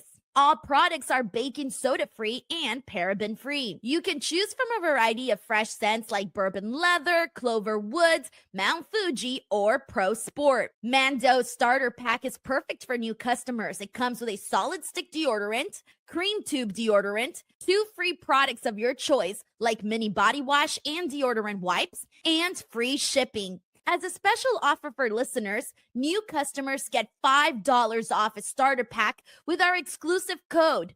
That equates to over 40% off your starter pack. Use code Denise at shopmando.com, SHOPMANDO.com. Please support our show and tell them we sent you. Smell fresher, stay drier, and boost your confidence from head to toe with Mando. Alrighty, everyone, and we are back once again. Check out shopmando.com. They are our sponsor for this month. I'm very excited about some of our upcoming sponsors as well. So if you guys, obviously, the more you guys check out the products and whatnot, the more that they're willing to stick around. So yeah, make sure you guys check out some of that. Also, after this watch along, which is ending in 19 minutes, myself and Robin will be live here to do a post-show review. It's probably mainly just going to be about The Rock and what went down with Cody, because there really wasn't that much else that went down on SmackDown. So this is probably going to be one of those shows where it's very, very heavy on one topic. But either way, we will be here and we will be chatting, and we'll get Robin's take on this, and that's going to be interesting too, because maybe he'll have a different perspective than my perspective or somebody else's perspective. So yes, I cannot wait to see what everybody says here. It'll be a good time. Yeah. All right, let's go ahead and get back into the show. This A lot of times you just see returning here. like this. Like I'll hit you, wham, and then you hit me, wham, and then I hit you. And wham. Don't be afraid when you get into those situations, because that's we got John Taylor here who they're says, behind want you're doing, your junk to when you get smell to the good when you toe-to-toe, sell your soul it'll to turn into Dwayne a yay boo. Johnson, Mando. That's when you know you got them hooked. I ain't gonna follow that one up, John. I ain't gonna follow that one up at all. This is the art. That's the art of what we do. You don't have to go straight to the headlock. Like if I'm locking up with her. That's hilarious. Is everybody here watching LFG, by the way? Have you guys seen the first show? Right now, here. I watched the first one. So great to see I'll probably watch the second one and see if it keeps me interested every week. I'll keep seeing it. Very easy to please. Let's see what we get. On A&E, it is a great Up North says, when is Roman coming back? I don't know, but it feels kind of weird that we haven't had too much of Roman since the Royal Rumble with everything that happened with him and Steph. I would love to see Roman come back because it doesn't feel like WrestleMania season without Roman Reigns. So I would definitely want to see him back now. We're getting closer. We're on the road to WrestleMania, man. Like, things just need to feel bigger, like larger than life. Like, we got CM Punk there, John Cena, Roman Reigns, Cody Rhodes. Come on. Like, there's a lot to play with here. Now he can get his hands on Fatu again. Jonathan's watching LFG. Double S says, I watched LFG. I felt like it was okay. I might give it a second chance. Miss WB Girl also watched the first episode. Nice. Tiger Claw Gaming says, instead of cutting this weird erotica promo, Rock could have played more into all of Cody's friends turning on him. That's another big thing that wasn't mentioned. Let's see. For TKO making the major announcement tonight that WrestleMania 42. Yeah, we still have plenty of time, guys. WrestleMania is April 19th and 20th. Like I said, we still got time to get things a little bit more exciting. All right, here we go. It's time for the main event. This was supposed to originally be a 3-on-3 match, but The Rock basically got Cody out of this match. So the match wasn't mapping, and they also took out Tama Tonga, and now it's 2-on-2. See, since we touched the scene, we've been dropping bodies like breadcrumbs. You know what I mean? 5, 2, hit my music. Well, I'll tell you, Wade, the roles with Jacob Fatu and Solo Sikoa haven't really reversed as much as they're being redefined in real time. Well, I love having the best seat in the house here on SmackDown, Joe, except But when Jacob Fatu, Solo Sikoa, and Tama Big Time Baxter says, is it me or is there a lack of variety on SmackDown? It just feels like the same copied and pasted segments every week. If I watch NXT, there's never sameness. I see what you mean. Yeah, like you can pretty much predict what you might be getting from the show. I get that. Thank you so much, Alexander. He says, Jacob, I love you. Good stuff, man. Yeah, Solo did tell Jacob he loved him today, and Jacob did not even blink, did not move a facial muscle at all. He did not give two shits that Solo Sikoa loves him. So I think we can pretty much tell that Jacob Fatu is kind of fed up with Solo Sikoa and doesn't really have that respect for him anymore. It seems like, you know, he was once his hero, someone he loved, someone he was very, very intrigued by. He's no longer really intrigued by him at all. So, yeah, it's looking like that's pretty much over with. Thank you, Alexander, for the super chat. Hey, what's up, Future King? Thank you so much for hopping in. Says, when Denise, happy thank God it's Friday. TGIFs. Damn it. I haven't gone to TGIFs in a very, very long time, by the way. I don't even think we have any more TGIFs here in SoCal. I don't even think so.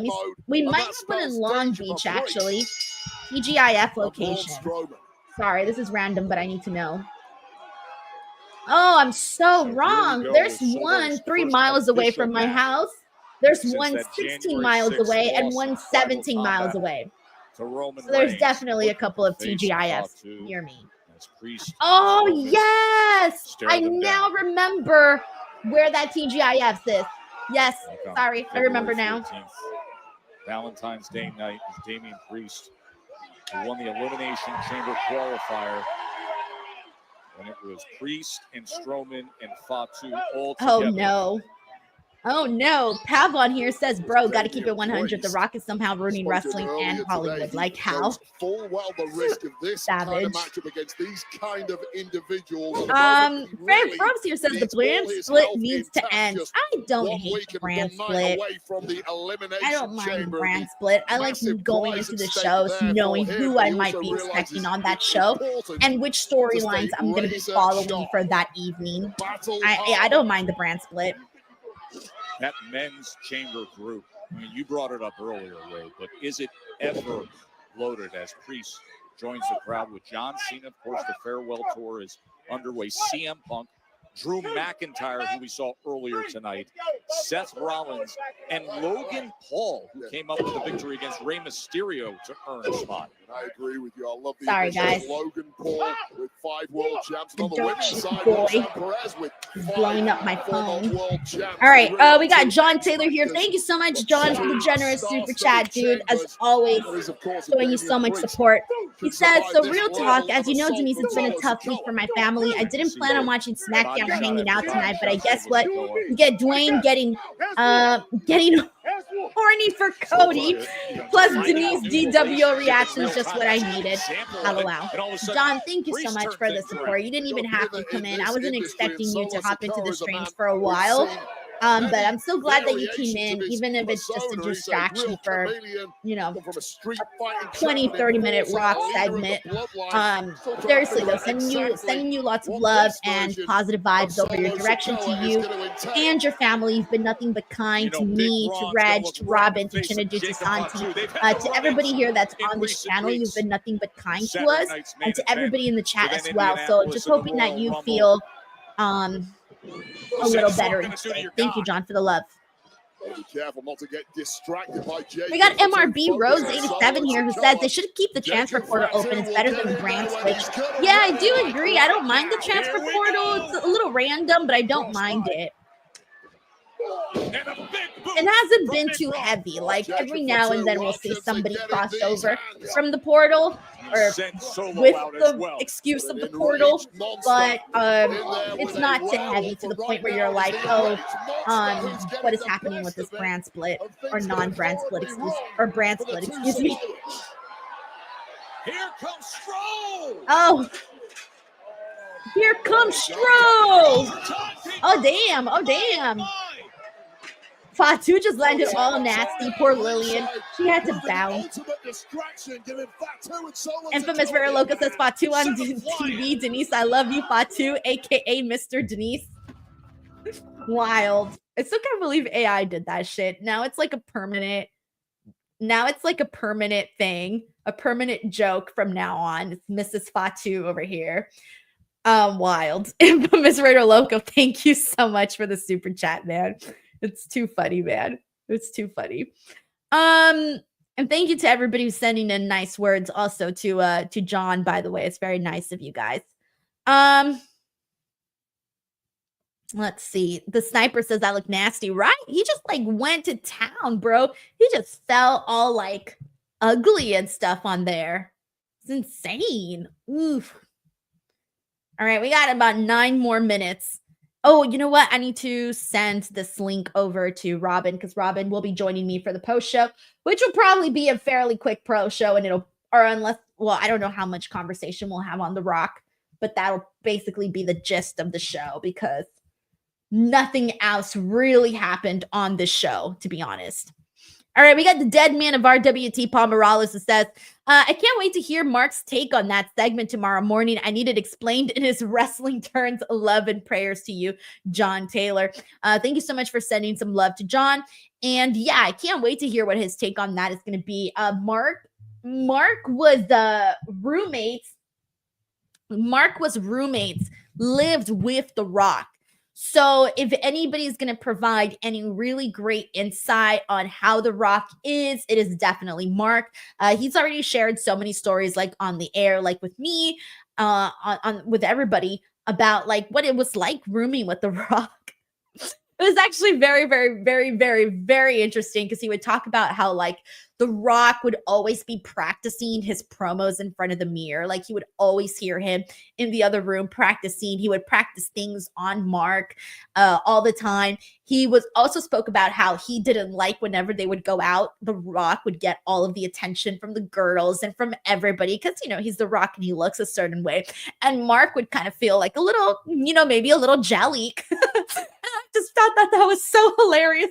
So I definitely do love hearing his stories for sure. Thank you so much, Paul, for the super chat. Seriously, thank you to everybody who came in here to the stream. The fact that you guys chose the stream to hop into means a whole lot to me. Even if you guys spend a minute in here, don't matter. I appreciate everybody for coming through. Seriously. All right, let's see what we got.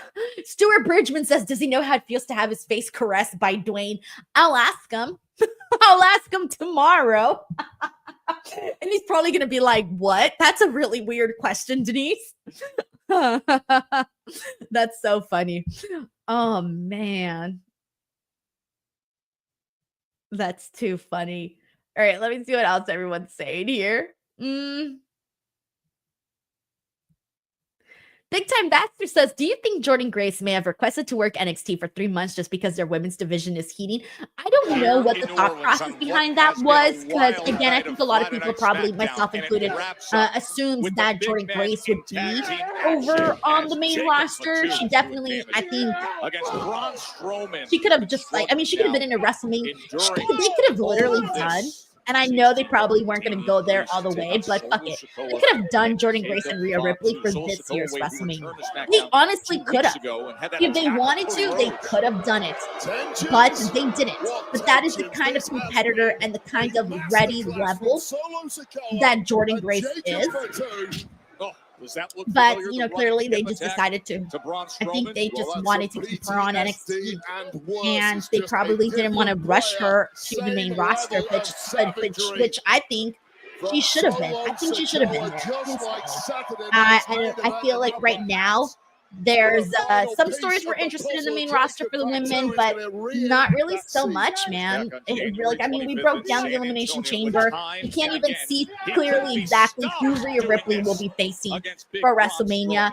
The Tiffany Stratton Charlotte Flair story needs a lot of tweaking. what else is there? The Jade Cargill Naomi stuff. That stuff's starting to shape out, but we still got a lot of questions. Cool. We're waiting for that one to play out. That one's interesting. Cool.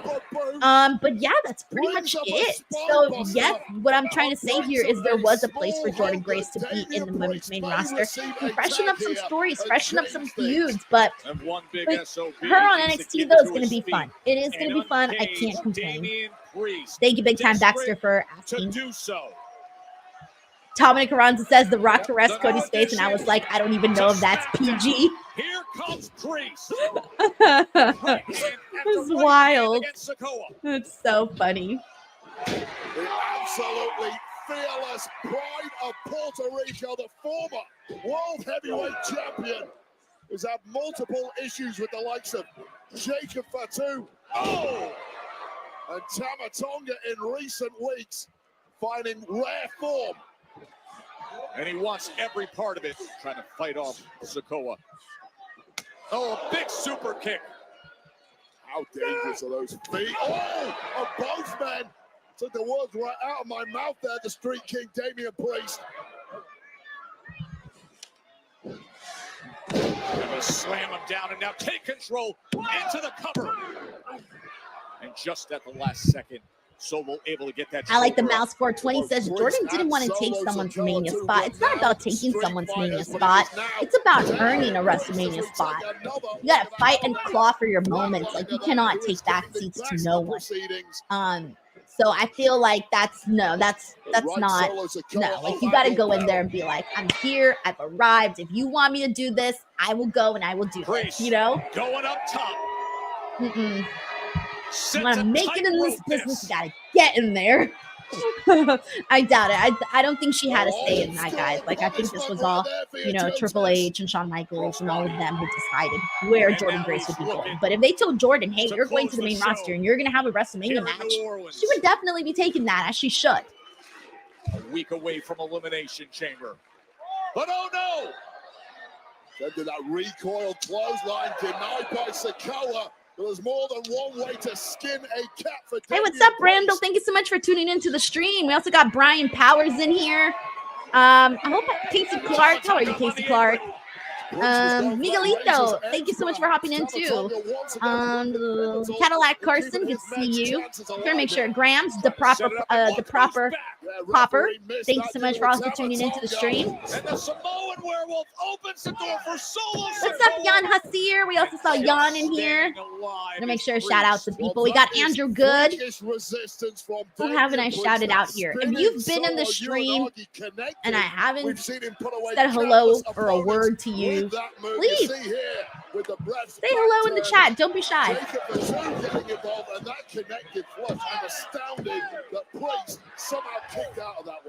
They're able to survive the spinning Solo. Now teeing up the spike, perhaps staring down that. I wonder how we're gonna close out the show. By the way, much damage over the past couple of years in WWE. What's up to Awkward Meow? Thank you so much for tuning into the stream. By the way, thank you very much. We got Armand in here. What's up, Armand? All Things Entertainment. We got Blake Smith Music. Thank you so much for tuning in. Oh, Priest finds a way. Jacob back in there. What's up, Ziggy Balls? Thank you so much for tuning in. Jacob was going for the hello to Andrew. Those tensions may be coming back shortly, but we've got a match to get through. Oh, damn, bro. That actually looked really cool. Braun Strowman just took out Tama Tonga, and I didn't even see who else. Was it Fatu? I think it was Fatu. Meanwhile, back in the ring. He went so fast, I couldn't even tell. Damian Priest. South of heaven. Okay, big win for Damian. 2, 3. Yeah, cool. Nice. Damian and Braun get the win. Damian's going into the Elimination Chamber, and they're trying to, get him a little bit more oomph before he goes into the chamber. Maybe get some people thinking he might actually win. Not very many people think he's probably winning, but at least him getting the moment with Cody Rhodes earlier, getting a win here tonight, that just kind of adds to it a little bit more. What's up, DNC Digital? Good to see you on here. Thank you so much for tuning into the Watchalong. This is what it all Mike C, thank you so much, as always, each and every single time for the support. Thank you so much, the Sniper. I really appreciate that. You have no idea how much that means to me whenever people tell me that. Thank you. Cadillac Carson says, I'm ready for the Jacob babyface turn. Me too. I think we just want to root for the guy, you know? Like, you want to root for Jacob Fatu because he's just a likable dude. All right, and let me see. SmackDown is over. I'm going to go ahead and get Robin in here. And as soon as Robin gets in here, we will go ahead and begin our review show. And as soon as we get to that, we'll go ahead and break it down. We'll go ahead and talk about SmackDown. We'll probably mostly be focusing in on The Rock because that was really the biggest thing that happened on the show. But if you want to be the biggest thing happening in your show, BlueChew.com. Are you having technical difficulties in bed? Are you tired of being counted out, tapping out, or simply jobbing out? Get out of developmental and get drafted to the best sex you ever had with today's podcast sponsor, Blue Chew. Blue Chew is the original brand offering chewable tablets. These erection-enhancing tablets help men achieve stronger, harder, and longer-lasting erections for sexual activities. And Blue Chew is putting its money where its mouth is and offering you a month free. The process is simple. Sign up at BlueChew.com, consult with one of their licensed medical providers, and once you're approved, you'll receive your prescription within days. Blue Chew tablets are made in the USA and prepared and shipped directly to your door. You can take them anytime, day or night, so you can plan ahead or be ready whenever an opportunity arises. The best part, it's all done online. That means no visits to the doctor's office, no awkward conversations, and no waiting in line at the pharmacy. Remember, hard times breed better men. Make life easier by getting harder and discover your options at BlueChew.com. And we've got a special deal for our listeners. Try your first month of Blue Chew free. Visit BlueChew.com for more details and important safety information. And we thank Blue Chew for sponsoring the podcast. Link in the description box below. What is up, everybody? Welcome to Speak Now Pro Wrestling. It is Friday, February 21st, and we got, it wasn't a loaded episode of SmackDown, but there was one real big segment on SmackDown that we're pretty much going to be spending the entire time kind of discussing and going over. But before we get to that, I'm your girl, Denise Salcedo. Thank you so much for tuning in. And as always, we got the return of my co-host, Robin Lundberg. Robin, I hope you had an awesome vacation last week. I was on a Disney cruise last week, so that's where I was we were in the Bahamas or something, but I was going to say, you have the post-vacation glow. Oh, yeah, it was nice. It's rare in what we do, Denise. I had gone, a year straight, 7 days a week. So it was nice to get away for a little bit. Yeah, I bet. And what an episode of SmackDown that you came back to, Robin. We had last night, the news broke that the final boss, Dwayne "The Rock" Johnson, would be coming out on SmackDown here tonight. And instantly we were like, all right, what WrestleMania plans is The Rock going to change? What the hell is going to go down? After what happened last year, I think some of us might have some PTSD as to what decisions The Rock is going to make and how he's going to influence WrestleMania plans, right? And today he came out and quickly at the top of the show, we learned that he was going to be calling out Cody Rhodes. Cody Rhodes was originally supposed to be in that main event match, that 3-on-3 match that eventually turned into a tag team match because The Rock basically took him out of the match, and he said, hey man, Nick Aldis told him, The Rock wants to see you out there. And so we knew from the very beginning that we were going to get a Rock Cody Rhodes segment. And mind you, we had been speculating whether or not this match was going to happen between The Rock and Cody Rhodes. There's still left so many unanswered questions as to what the hell is going on with them.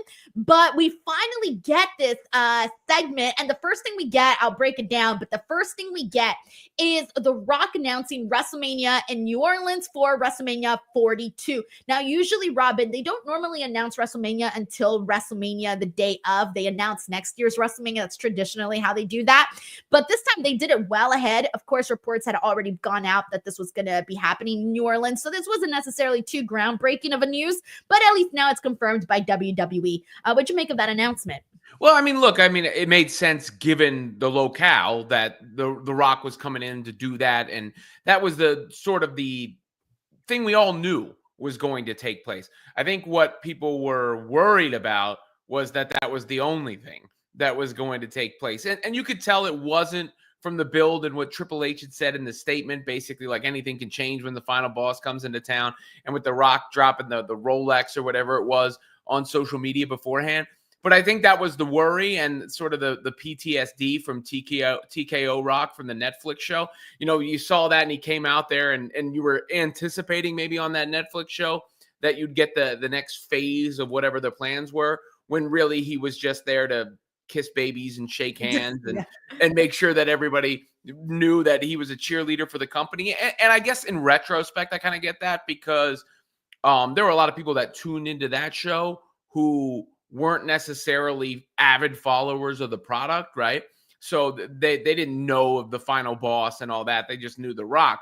But with the way that this was promoted, it was cool to hear him do it. I liked his little almost quasi heel turn in the midst of it when they were all loving it. And then he said they were STD having trailer park trash or whatever the case was.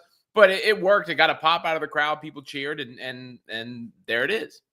I know I was all excited. I was in the mood when he started singing, "Oh, when the Saints," that song. And that song, it's so funny because everybody was singing it on the Tuesday show because, as we all know, Ricky Starks is now Ricky Saints. And when that came out, everybody was singing it in the chat. It was stuck in my head since Tuesday. And then all of a sudden, The Rock is singing it here on Friday. And I'm like, damn, I cannot shake this song out of my damn head. But let's go ahead and get into what actually went down with The Rock and Cody Rhodes. Now, things have been interesting between them because The Rock and Cody Rhodes going into WrestleMania, he basically beat the shit out of him like almost every single week. Like there was multiple beatdowns where The Rock beat the crap out of Cody Rhodes, beat him outside of his tour bus, on his tour bus, you know, called out his mother, all of that stuff. You know, I don't even need to rehash it anymore. You guys saw it. But then come Raw Netflix, the premiere in Los Angeles, all of a sudden, Cody Rhodes and The Rock are on good terms after everything that happened going into WrestleMania, everything that happened at WrestleMania. All of a sudden, they are on good terms. They're vibing. They're sharing the drinks together, all of that. And people were like, what? What are we doing here? Like, why did Cody just like quickly forgive you? And now we're just out here talking about you guys being friends. It feels like there was a big gap of that story that was not really shared with us, the fans, because they just kind of glossed over that. And so we didn't really know what to make of this Cody Rhodes Rock segment once we actually got out here. So the gist of this is, I'm not even going to recap the full like 20-minute promo from The Rock. The gist of this was The Rock wants Cody Rhodes to be his champion. He wants his soul. And no, I'm not exaggerating. The Rock actually used the words and said it out loud. I want your soul, Cody. And he was basically trying to like tell Cody, hey man, I got all of these followers, you know, I'm so famous, all of these things, you know, basically shining himself up like a brand new toy and letting Cody Rhodes know that he can have the same things too. If he basically, I guess, follows, gives his soul to The Rock, however you want to make of that. And then there was a moment, Robin, where The Rock put his hands just like this on Cody Rhodes' face, caressed him when he said he wanted his soul and walked away. And Cody's just there like, I don't know if he's confused. Is he pondering? Is he maybe infatuated by the idea of following in The Rock's footsteps in that way? I don't know. But a lot of people were sort of confused coming out of this, Robin. What did you make of this segment and what went down with The Rock and Cody? Yeah, I didn't come out of it confused. I will say that it was a little bit meandering and not straightforward through the process. Like it was a bit of a mess to get to the end. So if I'm being fair and actually critical of it, yeah, it was like, what the hell's going on here, Rock? Or, you know, did you have some of that tequila before you started talking just now?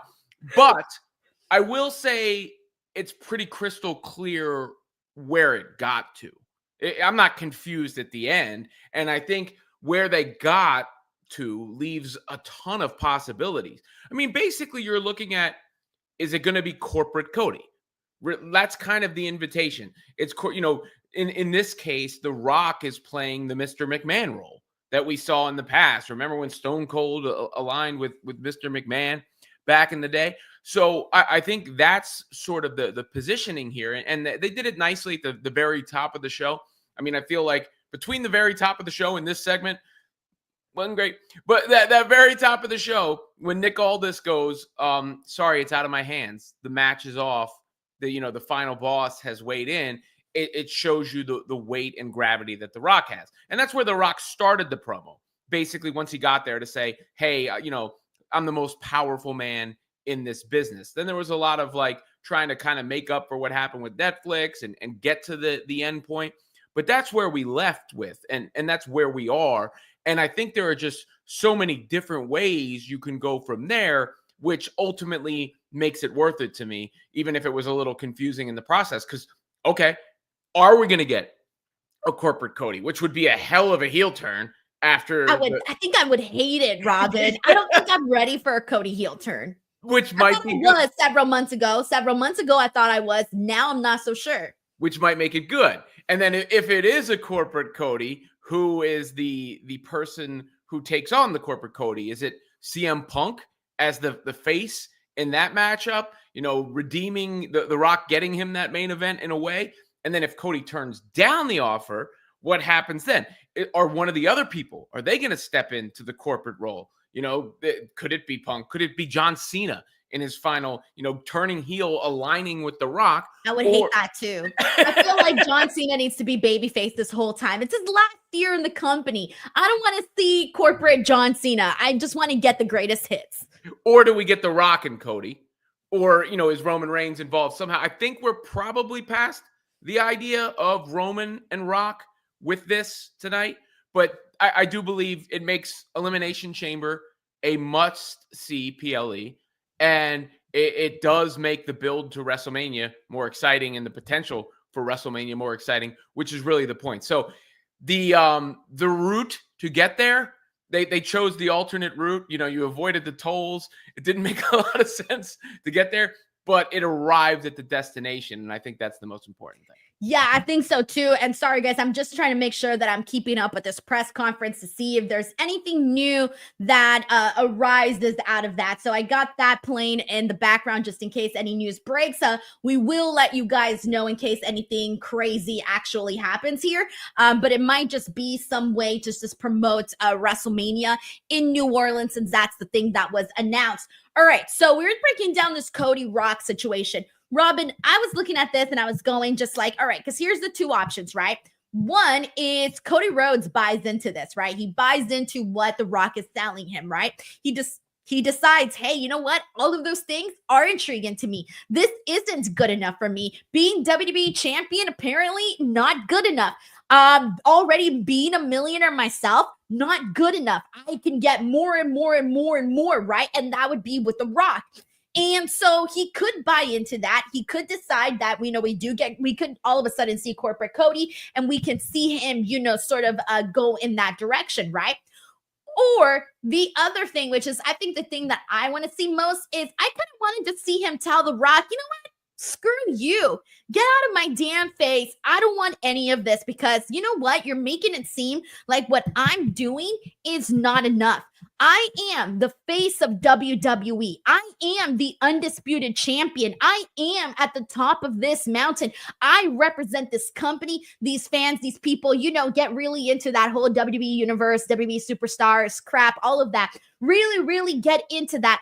And to me, I almost want to see that and then see him go against The Rock in that way, where we finally work our way there. Maybe again, The Rock gives him a hard time. Maybe The Rock makes it really impossible for him, makes things even more difficult for him, because usually we see those situations, right, Robin? Like in real life situations, if someone, God, this is probably not the best example, but if someone who's in the position of power and authority is trying to get something out of you and you're not giving it to them, what usually happens in that scenario? They try to make your life a living hell, right? And so I can see that playing a part into the story that we could tell. And last year, Cody had all this, the famous word that everybody was using, adversity, right? He needed more adversity, and he finally got it all of last year.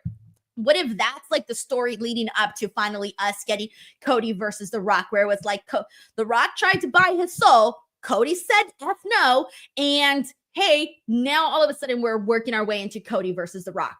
Well, that ties into last year, right? Because Rock referenced it even in the promo a little bit. Cody was like, nah, I'm not just giving in to your whims and your, coming in and deciding to mess up the WrestleMania plans. I won the Royal Rumble. That's where the We Want Cody movement started. And it could be a continuation of that. Like, Rock, you're trying to do it to me again this year, Bigfoot me, come in and stomp on everything. I earned this. I finished my story. I'm the hell, I'm the people's champion, right? And you could see that rebel nature in Kobe and continue the babyface. And I think that's probably more likely.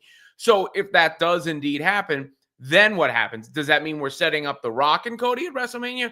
Or is someone stepping in to that corporate champion role? Because that, I think, is the other possibility there is, okay, if it's not going to be Cody, I'm choosing this person to go against Cody. What if it's Roman? What if Roman plays the part of this corporate role? Only to then eventually turn on The Rock. Yeah, I think it's more likely Roman comes out and interrupts it rather than that, just because we're from what we saw from Roman in the tribal chief role, and he's supposed to be ahead of The Rock. I mean, The Rock acknowledged his tribal chief last year to this babyface version of Roman. I don't know if it makes so much sense for him. I think it would be one of the other people in the chamber match, the winner of the chamber match. And I don't know who the best candidate for that exactly is. Or again, I think the corporate Cody thing that would piss a lot of people off. It would piss I don't know if the time is right. I don't know if he's stale. He's still popped. You heard the crowd. My kids still pop for him. So maybe it is too early, but damn would it get a reaction. So I guess that's where I'm at. I'm like, I want to see what the hell happens here. Okay, so do you prefer to see Cody align himself with The Rock and then eventually tell that story of Cody versus The Rock? Or do you want to see Cody just be like put off by The Rock from the very beginning and just continue to tell that story as we eventually get to Cody versus Rock? I think if it's going to be Cody versus Rock, I mean, The Rock does not have that many chances left. I mean, unless we're, doing a build to SummerSlam or something. I don't know when his next movie schedule. This Scorsese movie probably doesn't shoot for a while. I don't know if you saw that he was cast in a Martin. I did see that. Yeah, I did see that. Yeah, probably the most serious role he's ever going to have as far as like an acting chops role. So it's hard to tell because it does seem like they move on The Rock's schedule.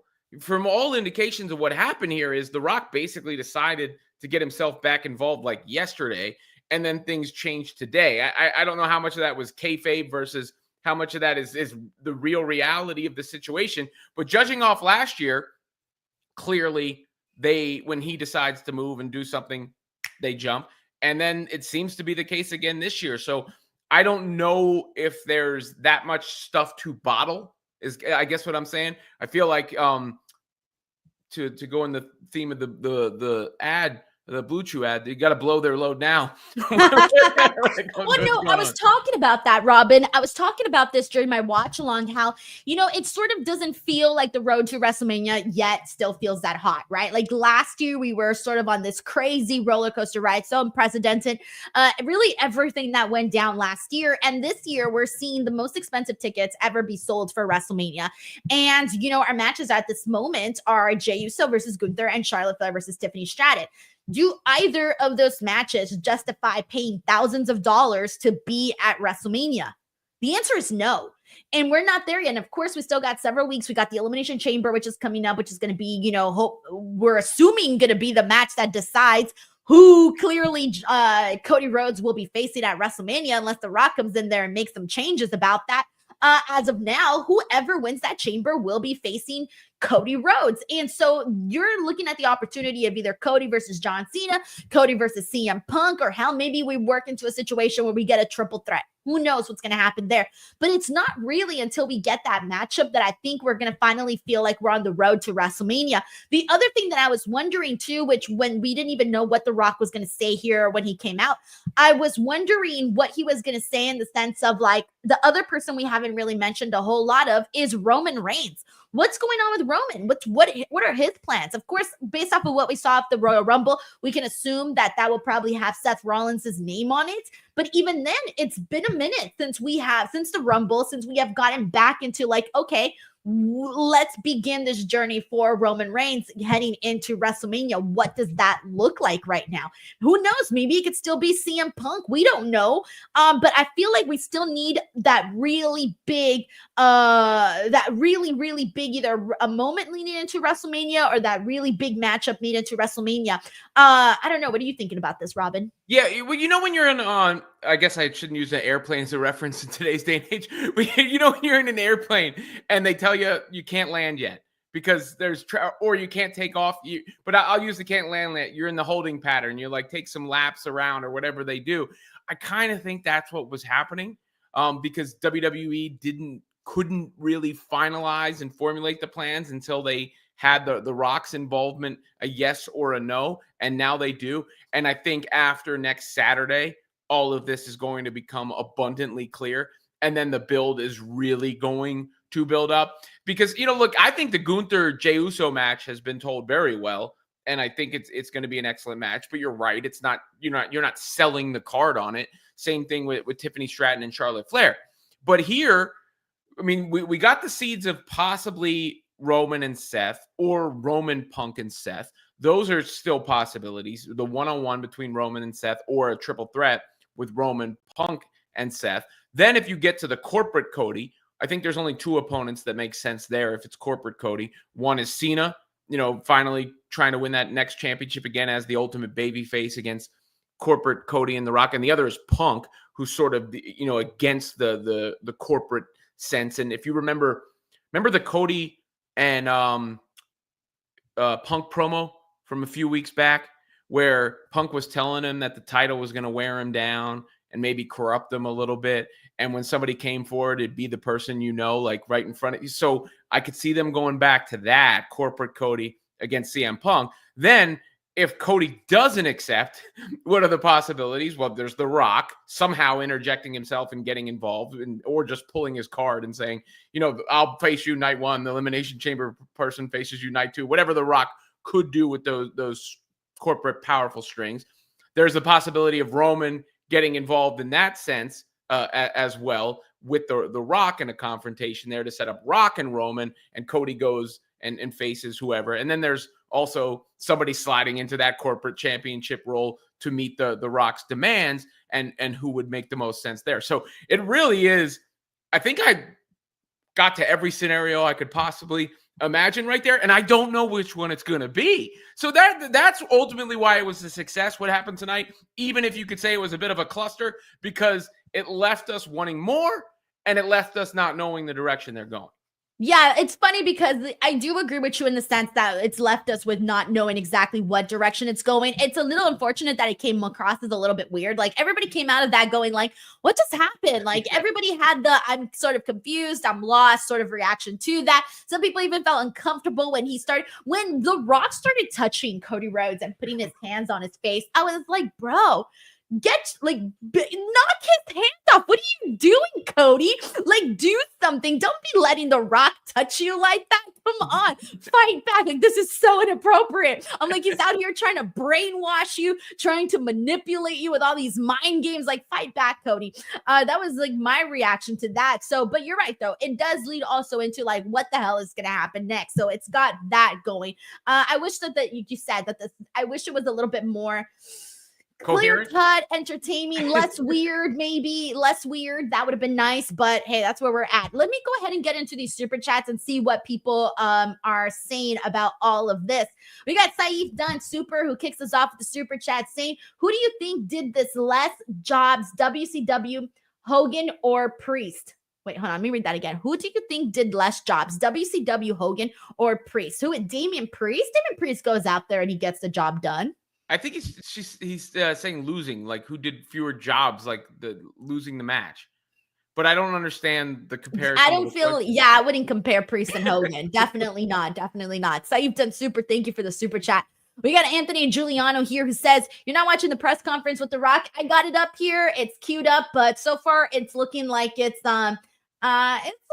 pretty just generic stuff. It's all about just WrestleMania, and that's literally what it looks like. They're already down to the last 2 questions. So far, I haven't seen anything real crazy pop out of that, but I'm pretty sure if anything else happens, it'll be up. All right, we got Heidi Ho here who says, The Rock only wants Cody's soul because that's where he keeps his adrenaline. Hey, yo! Hey, yo! You should tweet that, Heidi Ho. You should tweet that and put that out there. That's actually pretty funny. The Rock was like, I want some of that because he always shows like the little goosebumps and the Terramana thing. By the way, 2 minutes into the press conference, yes, The Rock was shilling his own drink, which that's his. Oh, okay, that's when he keeps promoting it. It's his. Oh yes, he talks about it every single time. If you notice, every single promo he'll mention it. Like I've heard him like at this promo today on SmackDown, he mentioned it. Like that's the thing he always mentions the most. Anyways, Heidi Ho, thank you for the super chat. You should tweet that. We got Bailey Darley here who says Rock needs Blue Chew after that segment. Yo, BlueChew.com, by the way. We got John Taylor here who says, so I think I figured out what The Rock gave Cody Rhodes last year after WrestleMania. Blue Chew, because damn Dwayne seemed thirsty for Cody tonight. Hey man, if I'm Cody, I'm starting to feel myself a little bit like, damn, the people's champion, former sexiest man alive out here wanting me. Hey. Yeah, like Cody, I love you. Even Jacob Fatu is going to be like, damn, bro, I wasn't that hard up for Solo Sikoa. You know what I mean? Yeah. I can't. We got Kevin Zwicker here who says WrestleMania. Oh, sorry. Feels like the WrestleMania card is 100% under evaluation now. I get modern day Vince wanting his corporate with this segment tonight. It's something along the lines of what you alluded to as well, Robin. Thank you so much, Kevin. Yeah, The Rock playing that role of Vince McMahon. Yeah. Right.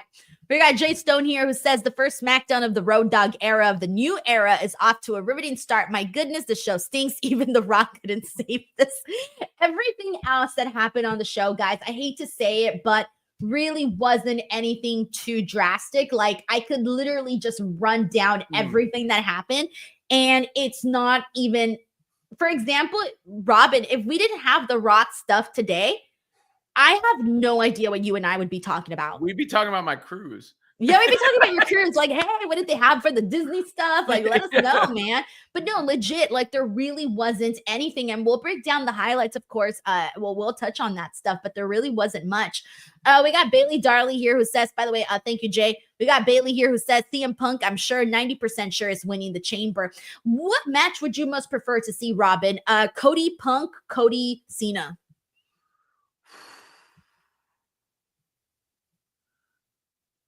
If Cody says yes, then Cody Punk for sure. Same. If Cody says no, I guess then Cody Cena, but I don't know if it makes sense if Cody says I really don't know where they're going, Denise. See, you are confused. You came in here and you were like, I'm not confused. You are. Everyone's confused. I wasn't confused by the point. By the end, I was confused by what the hell The Rock was saying in the process of getting to the point, and I'm confused as to where they're going from the point. But I got the point, which is he wants him to be corporate Cody, and he's playing the role of the Mr. McMahon, Mr. TKO, the final boss, The Rock. So that part I got, but yeah, I really don't know. I mean, I liked Cody and Cena originally. Before this was thrown in there, just like who you're rooting for, who's going to do what, and would Cena get the win and the ultimate baby faces and everything. But I don't know how much sense that makes with this wrinkle, unless it's corporate Cody again. I mean, for me, if it's corporate Cody, it's got to be Cena or it's got to be Punk. And I think Punk makes actually the most sense against a corporate Cody. If it's non-corporate Cody, I kind of want it to be The Rock then. Right, exactly. Yeah. But then it's like, okay, like The Rock's not in the Elimination Chamber, so that's not going to be an option. Like whoever's winning the Elimination Chamber is getting that match. To me, I think the most intriguing option is Cody and CM Punk. I'm okay with Cody and John Cena. I'm perfectly fine with it. But if you're gonna ask me, hey Denise, what's gonna tickle your pickle? It's definitely Cody versus CM Punk. But that's where I'm at. I don't know if I've ever heard that phrase before, but You're the second person who's told me that, and that is totally a phrase. Tickle my pickle. I mean, yeah. I mean, I can People use that phrase, and you're the second person who told me you've never heard that. Well, I do. I've never heard it. I mean, I sort of see where its formation could come from. There's memes about it too, and little cards. Like you could send somebody a birthday card that says, "I'd like to tickle your pickle." Sure, but is that generally like toward a male? Look at this. Look at this. It's on AI, okay? Google. I Googled it. It says tickle my pickle is a slang phrase that means something is amusing or entertaining to you, essentially saying something is making you laugh or smile in a playful way. Sure. Again, I was not confused by what you meant by it. I just never heard it. But that's what I'm saying. Like, this is an It's actual like tickle my slang fancy, term. like tickle my pickle. Right, but tickle my pickle. I'm telling you, you can't use It's a this. plastic phrase from. All right, where was I at? Yeah. I don't even know what I was talking about anymore. All right. So with that being, Mr. Economics, let's please explain tickle pickle more. Watch, everyone's going to use it now, right? Everyone's going to be like, oh, what do you want for dinner? You know what? I think a donut will tickle my pickle. Also, I don't know why you'd be having a donut for dinner, but whatever. You're all adults here. I don't judge. All right. Let me go ahead and get into some of the other highlights of SmackDown. We're kind of just run through them because there really ain't shit to say. Jimmy Uso defeated Drew McIntyre. Oh, I did not like this. I do have something to say about this, Robin. I did not like this. Put some respect on Drew McIntyre. I don't think Jimmy Uso's at the same level of Drew right now. I think Drew should not be losing like this in these matches like that. I did like it. I feel like Big Jim is coming along and coming into his own and following that Jey Uso. Really? Yeah. I think he's coming. Like, he's not exciting when he comes out on TV right now. Every time he comes out, I'm just like, oh, it's not Jey Uso. Oh no, I like his promos and I like his and I guess it's also I have my kid test. They're like Big Jim, So. I do like Big Jim though. I do like that. So that's where, and it caught me by surprise. They were saying who's going to win this match, Dad. I'm like Drew McIntyre, obviously, and then Jimmy Uso wins. So and it didn't hurt Drew. He snapped. He continues his the sort of off-kilter thing that's been going on for him. I don't think we're going to go in 2 weeks or 3 weeks and go, oh, remember when Drew McIntyre lost to Jimmy Uso on that SmackDown that also had The Rock? So I feel like it's an indication that maybe they see a little something in Jimmy Uso and they're going to try to build him too. Because, from that bloodline thing, we've gotten the end of the show, which I'm sure we'll get to in a second, but you continue Jacob Fatu and Solo Sikoa as players. Obviously, Jey Uso is where he's at. Obviously, Roman is where he's at. And maybe now Jimmy Uso is going to, get a little bit of a run in some sort of program or something.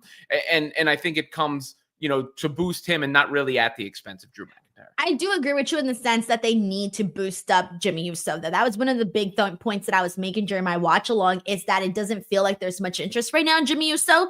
And they do need to hype him up a little bit more, because again, like I said, when he comes out, I'm just like, it's not Jay. We got Bailey Darley here who says, I want Drew if Cody rejects, offer with Drew accept. I don't think it'll be Drew, guys. Like, he's not in there right now. So I don't think it'll happen, unfortunately. I love Drew a whole lot, but yeah, he definitely deserves some respect. We got Black Hat React here. Thank you so much for the super chat, who says, The Rock really said, in this very ring, for the next 20 minutes, I'm going to be talking, and saying absolutely nothing, I mean, more or less. He did technically say, he did run down the whole hierarchy of WWE and who owns what. I did think it was interesting, by the way, when he said that part about Ari Emanuel, when he told Ari, oh, isn't it wild that you own the WWE? Like, you own all of this. And then Ari basically said, no, you do. I thought that was interesting. And then him putting over how many Instagram followers he has. I'm like, all right, cool. Tag Cody and I'm sure he'll get some followers. Maybe do a collab post and Cody will get some followers. But yeah, it was very interesting. Black Hat React, thank you so much for the super chat. We got, I'm going to keep running down the SmackDown card and you tell me what you thought. The Miz and Carmelo Hayes defeated LA Knight and R-Truth. this was a house show match, in my opinion. Those like odd matches that can be fun on house shows, but really, in my opinion, has like no business being on TV. The Miz, Carmelo Hayes, it seems like the Miz wants a partnership with Carmelo Hayes. Carmelo Hayes is not feeling it. However, I think it'll still happen. Otherwise, what's the point of it happening in Right. the first place? What's the point of now? I could see some people thinking that's lowering Carmelo Hayes. I did like the little catchphrase the Miz came up with. What was it? The Miz, something like that. No, he kept trying to get Carmelo to say it. Maybe I don't like it as much as I thought because I can't remember. Yeah, I was gonna say I don't even remember the catchphrase. So I clearly, the Wiz? No, No. that's the Wiz. It wasn't even like the Miz and Mello. He had something to it. There was a little bit of a MJ's this will not miss. No. Mello don't miss. Yes, Mello don't miss. Mello don't miss. Yeah. There you go. Thank you, Mr. Economics. I mean, clearly it wasn't that great. We took us that long to remember it. I mean, yeah, it's. I mean, look, the Miz is on a certain level in a certain phase of his career. This is kind of what he does, right? Yeah, it could be that thing where it either drags Carmelo Hayes down or it just suddenly like springs him up and makes him like show even more personality. So this one really has a 50-50 shot. Like it's either going to work or it's not. And we're going to find out very, very fast. So far, it's been like 2 weeks of teasing it. And while I've been hesitant, it hasn't been painful. So I'll let that be a good sign and we'll see how that sort of turns out. And who knows, maybe they'll have chemistry with each other. I talk about this all the time, but you never know about these odd couples. Sometimes the most random people be having the best connections. All right. And with that being said, that press conference is over, by the way. I have a quote from The Rock here that's not bad. What is it? All right. So this was on the Final Boss character and Cody Rhodes, and he says it never has to culminate in a match. That's what's being paraphrased. The exact quote is, "In the world of pro wrestling, everything culminates in a match. What I love about the character of the Final Boss and Cody Rhodes is it's not about the title. It never has to culminate in a match. I think to have a storyline and two characters that are very popular, to never have to get in the ring for a match and have this compelling and off-putting thing, he wants his soul. What does that mean? I loved every moment." So more and more, he's Vince McMahon. He's Mr. McMahon. The Final Boss is that character right now, the Mr. McMahon character, and that's where we're headed.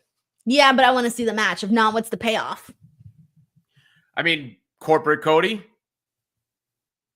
I want the match. You gotta give me the match, bro. You gotta give me the match. That's why I watch wrestling, to see the matches and the stories that lead to the matches. Maybe The Rock doesn't have those matches in him, which is a way to still use The Rock and his power. That could be part of it too.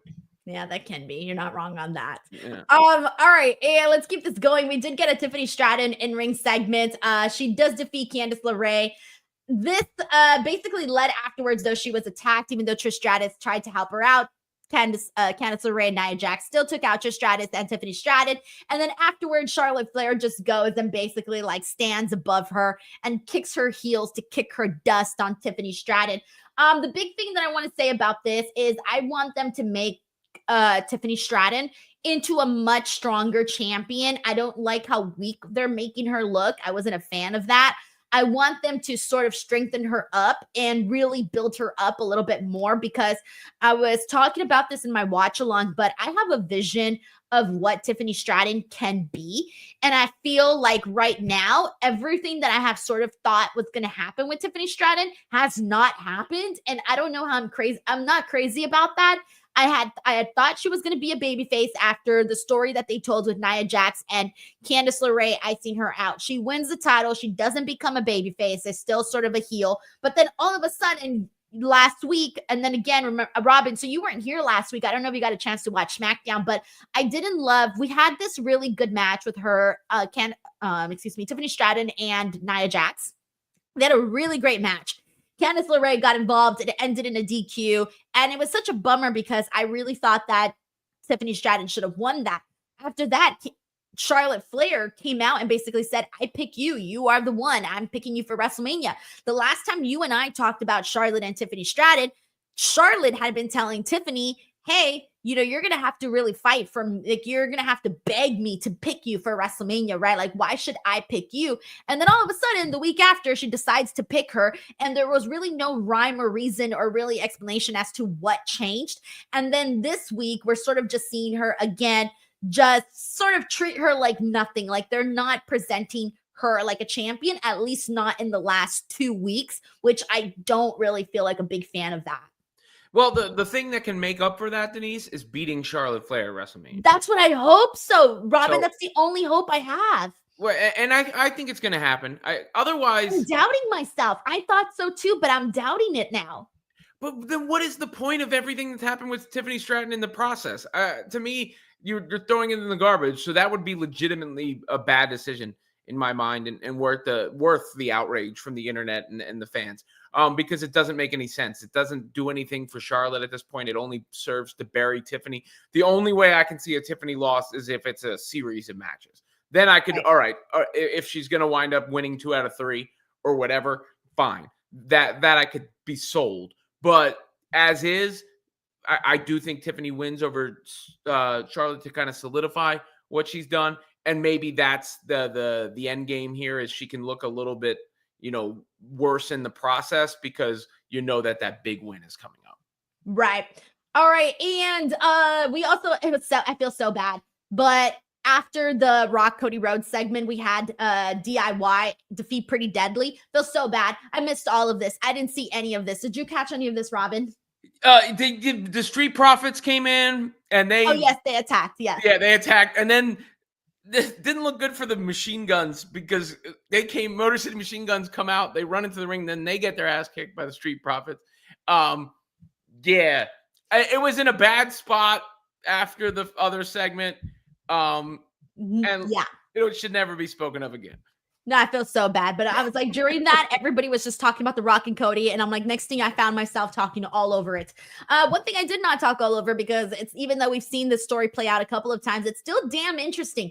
Sami Zayn and Kevin Owens, with this time Kevin Owens cutting a promo outside of Sami Zayn's home, and then reveals with his cell phone that Sami Zayn, he's literally watching him through the window with his wife and his child. And someone made a joke during our watch along stream that this was a really creepy episode of SmackDown after The Rock was touching Cody, and now Kevin Owens is watching Sami Zayn through the window with his family. That is super personal. I mean, Sami Zayn was barefoot in his basketball shorts, fuzzy hair. I mean, he kind of always has fuzzy hair, but still, that's a little personal, Well, I think that's kind of the point. They're personal friends. Yes. He has the personal relationship, and I liked it. I thought that, it was a nice little touch to build the heat for their match or series of matches.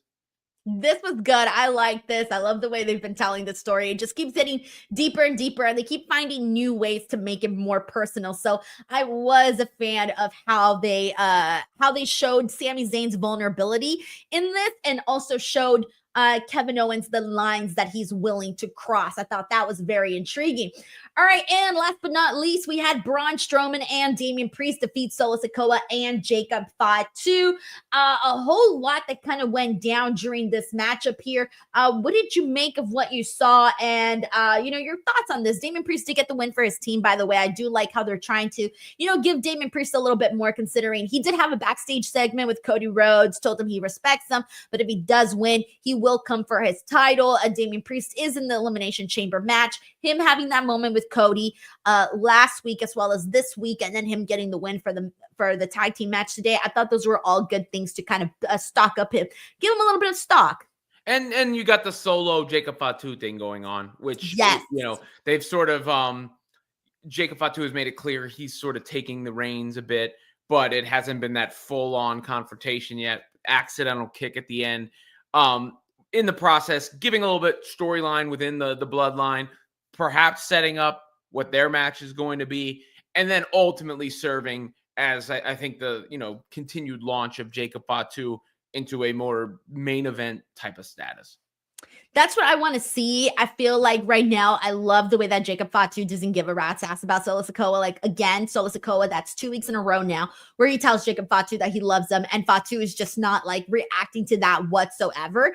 I love that because I feel like he finally lost respect for Solo Sikoa. I feel like he's finally seen Solo Sikoa for what he's been this whole time. And I feel like Jacob Fatu is seeing through that. And now he's reacting because he doesn't seem that convinced every time Solo comes in here and tries to be all chummy with him. Fatu's not buying into any of it. And that's what I like. And I think the people want to see Fatu just like completely break away from Solo, have them maybe feud, and just have, you know, Fatu continue on the journey that he's on. At least I know that's what I want to see. So that's why I'm saying the people. I think that's where we're headed. I mean, that seems, Yeah. I don't know what happens with Solo Sikoa after that, but I do think that appears to be the direction we're going in. We got Anthony Giuliano here who says, "Hey Robin, how was your vacation?" It was good, Anthony. Thank you. You know, we were out on, we were Super Bowl Sunday in Florida. Then we left on the cruise on Monday out through Saturday. Got back last Saturday. So it almost feels like, you know how time works, Denise. It's like, it feels like that was a long time ago now. It was only a week ago. I was still on the boat. Last Friday, I was on the boat. That must have been fun though. I can imagine like going on a Disney cruise. Like that's cool, man. Well, the kids loved it too. That was the most important thing, right? And then it was like Marvel themed. So they had little good shows. Like the Beauty and the Beast show on there was really good. How was the food? The food, okay. The dinners were good. And there was one dinner in particular that was exquisite. And shouts to Bradford, our server. He was excellent.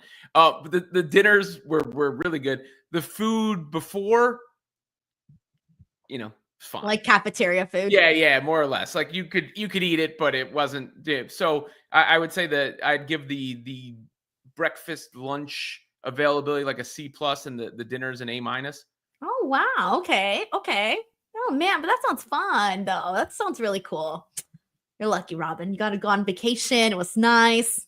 Now you need a vacation from your vacation, though. That's always how I feel after a vacation. And I got hit with a bunch of, you know, like boom, boom, boom, boom when I got back, you know. Like, oh no. Yeah, to deal with, lots to deal with. Nothing terrible or bad, but you know, just like a lot to deal with, and I'm how like, it always is. Decisions to make and things that I'm contemplating, and then you know, I did radio today and yesterday on top of that, so I didn't have time to get to some of the other stuff. So yeah, it was just I got thrown back into the whirlwind after being able to successfully, for the most part, escape, which is harder to. It takes like me a couple days, a day or two to like shut off the motor system up there, but it worked. And like I said, the kids had a great time. The stops were nice. I like the Disney's New Island or whatever they got. Lookaway Key. No, Castaway Key's the first one. What's the second one? Something with a lighthouse, but the second one is really nice. The new one that they got. Oh shit! I didn't even know they had islands. What? This is all news to me. I had no idea. They had a great Marvel show on top on the Marvel night with the they were hooked up to like cranes and stuff. So like Spider-Man's like swinging through on like the ship. On the ship, yeah. Oh shit! Yeah. That must be cool. Damn. And then I had to wait in line to meet a lot of characters. Yeah. That's cute. Anthony, thank you so much for the super chat. Anthony also says, Denise, I'm surprised you didn't fly to New Orleans tonight for the Rock Media Post Conference. It was your chance to ask a Rock question. Two things. One, I've already asked a Rock a question. Two, I would not fly to New Orleans for a 10-minute press conference. That would just be crazy.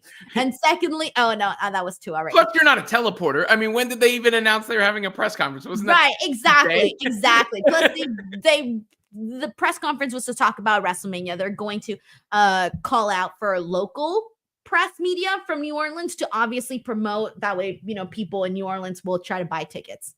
Thank you, Anthony, for the super chat. All righty. Well, with that being said, that is our SmackDown post show for today. As always, thank you so much to everybody who hung out with us here, whether you watched the post show or you watched the watch along and the post show. Thank you so freaking much for that. Make sure you guys subscribe to the channel. Just surpassed 200,000 subscribers. So thank you to everybody. Robin, what do you got going on? I know you're back from vacation, but what do you got going on? Yeah, go over and check out the YouTube, of course. Robin Lundberg show over there. Women's Fast Break on SI. I did the radio stuff, so I don't have that's already in the past. I'm not going to retroactively plug it. And Raj's channel. I like to plug Raj's channel, Raj-Talk on YouTube. And, let me shout out Kevin Zwicker, too, who super chatted in here. He has a channel called The Fast Count, does a lot of wrestling related content. He follows me, and he's followed me from the beginning. He used to say he would, when I used to be on the radio really early in the mornings, he would sneak, he would either set his alarm to get up early or sneak earbuds into class when I was in other time slots. So let me give him a shout out on this platform too, since it's the wrestling one. Hell yeah, that's really nice, man. Alrighty, everyone. With that being said, we'll catch you guys on the next one. Have a great weekend, everyone. Bye. Yeet.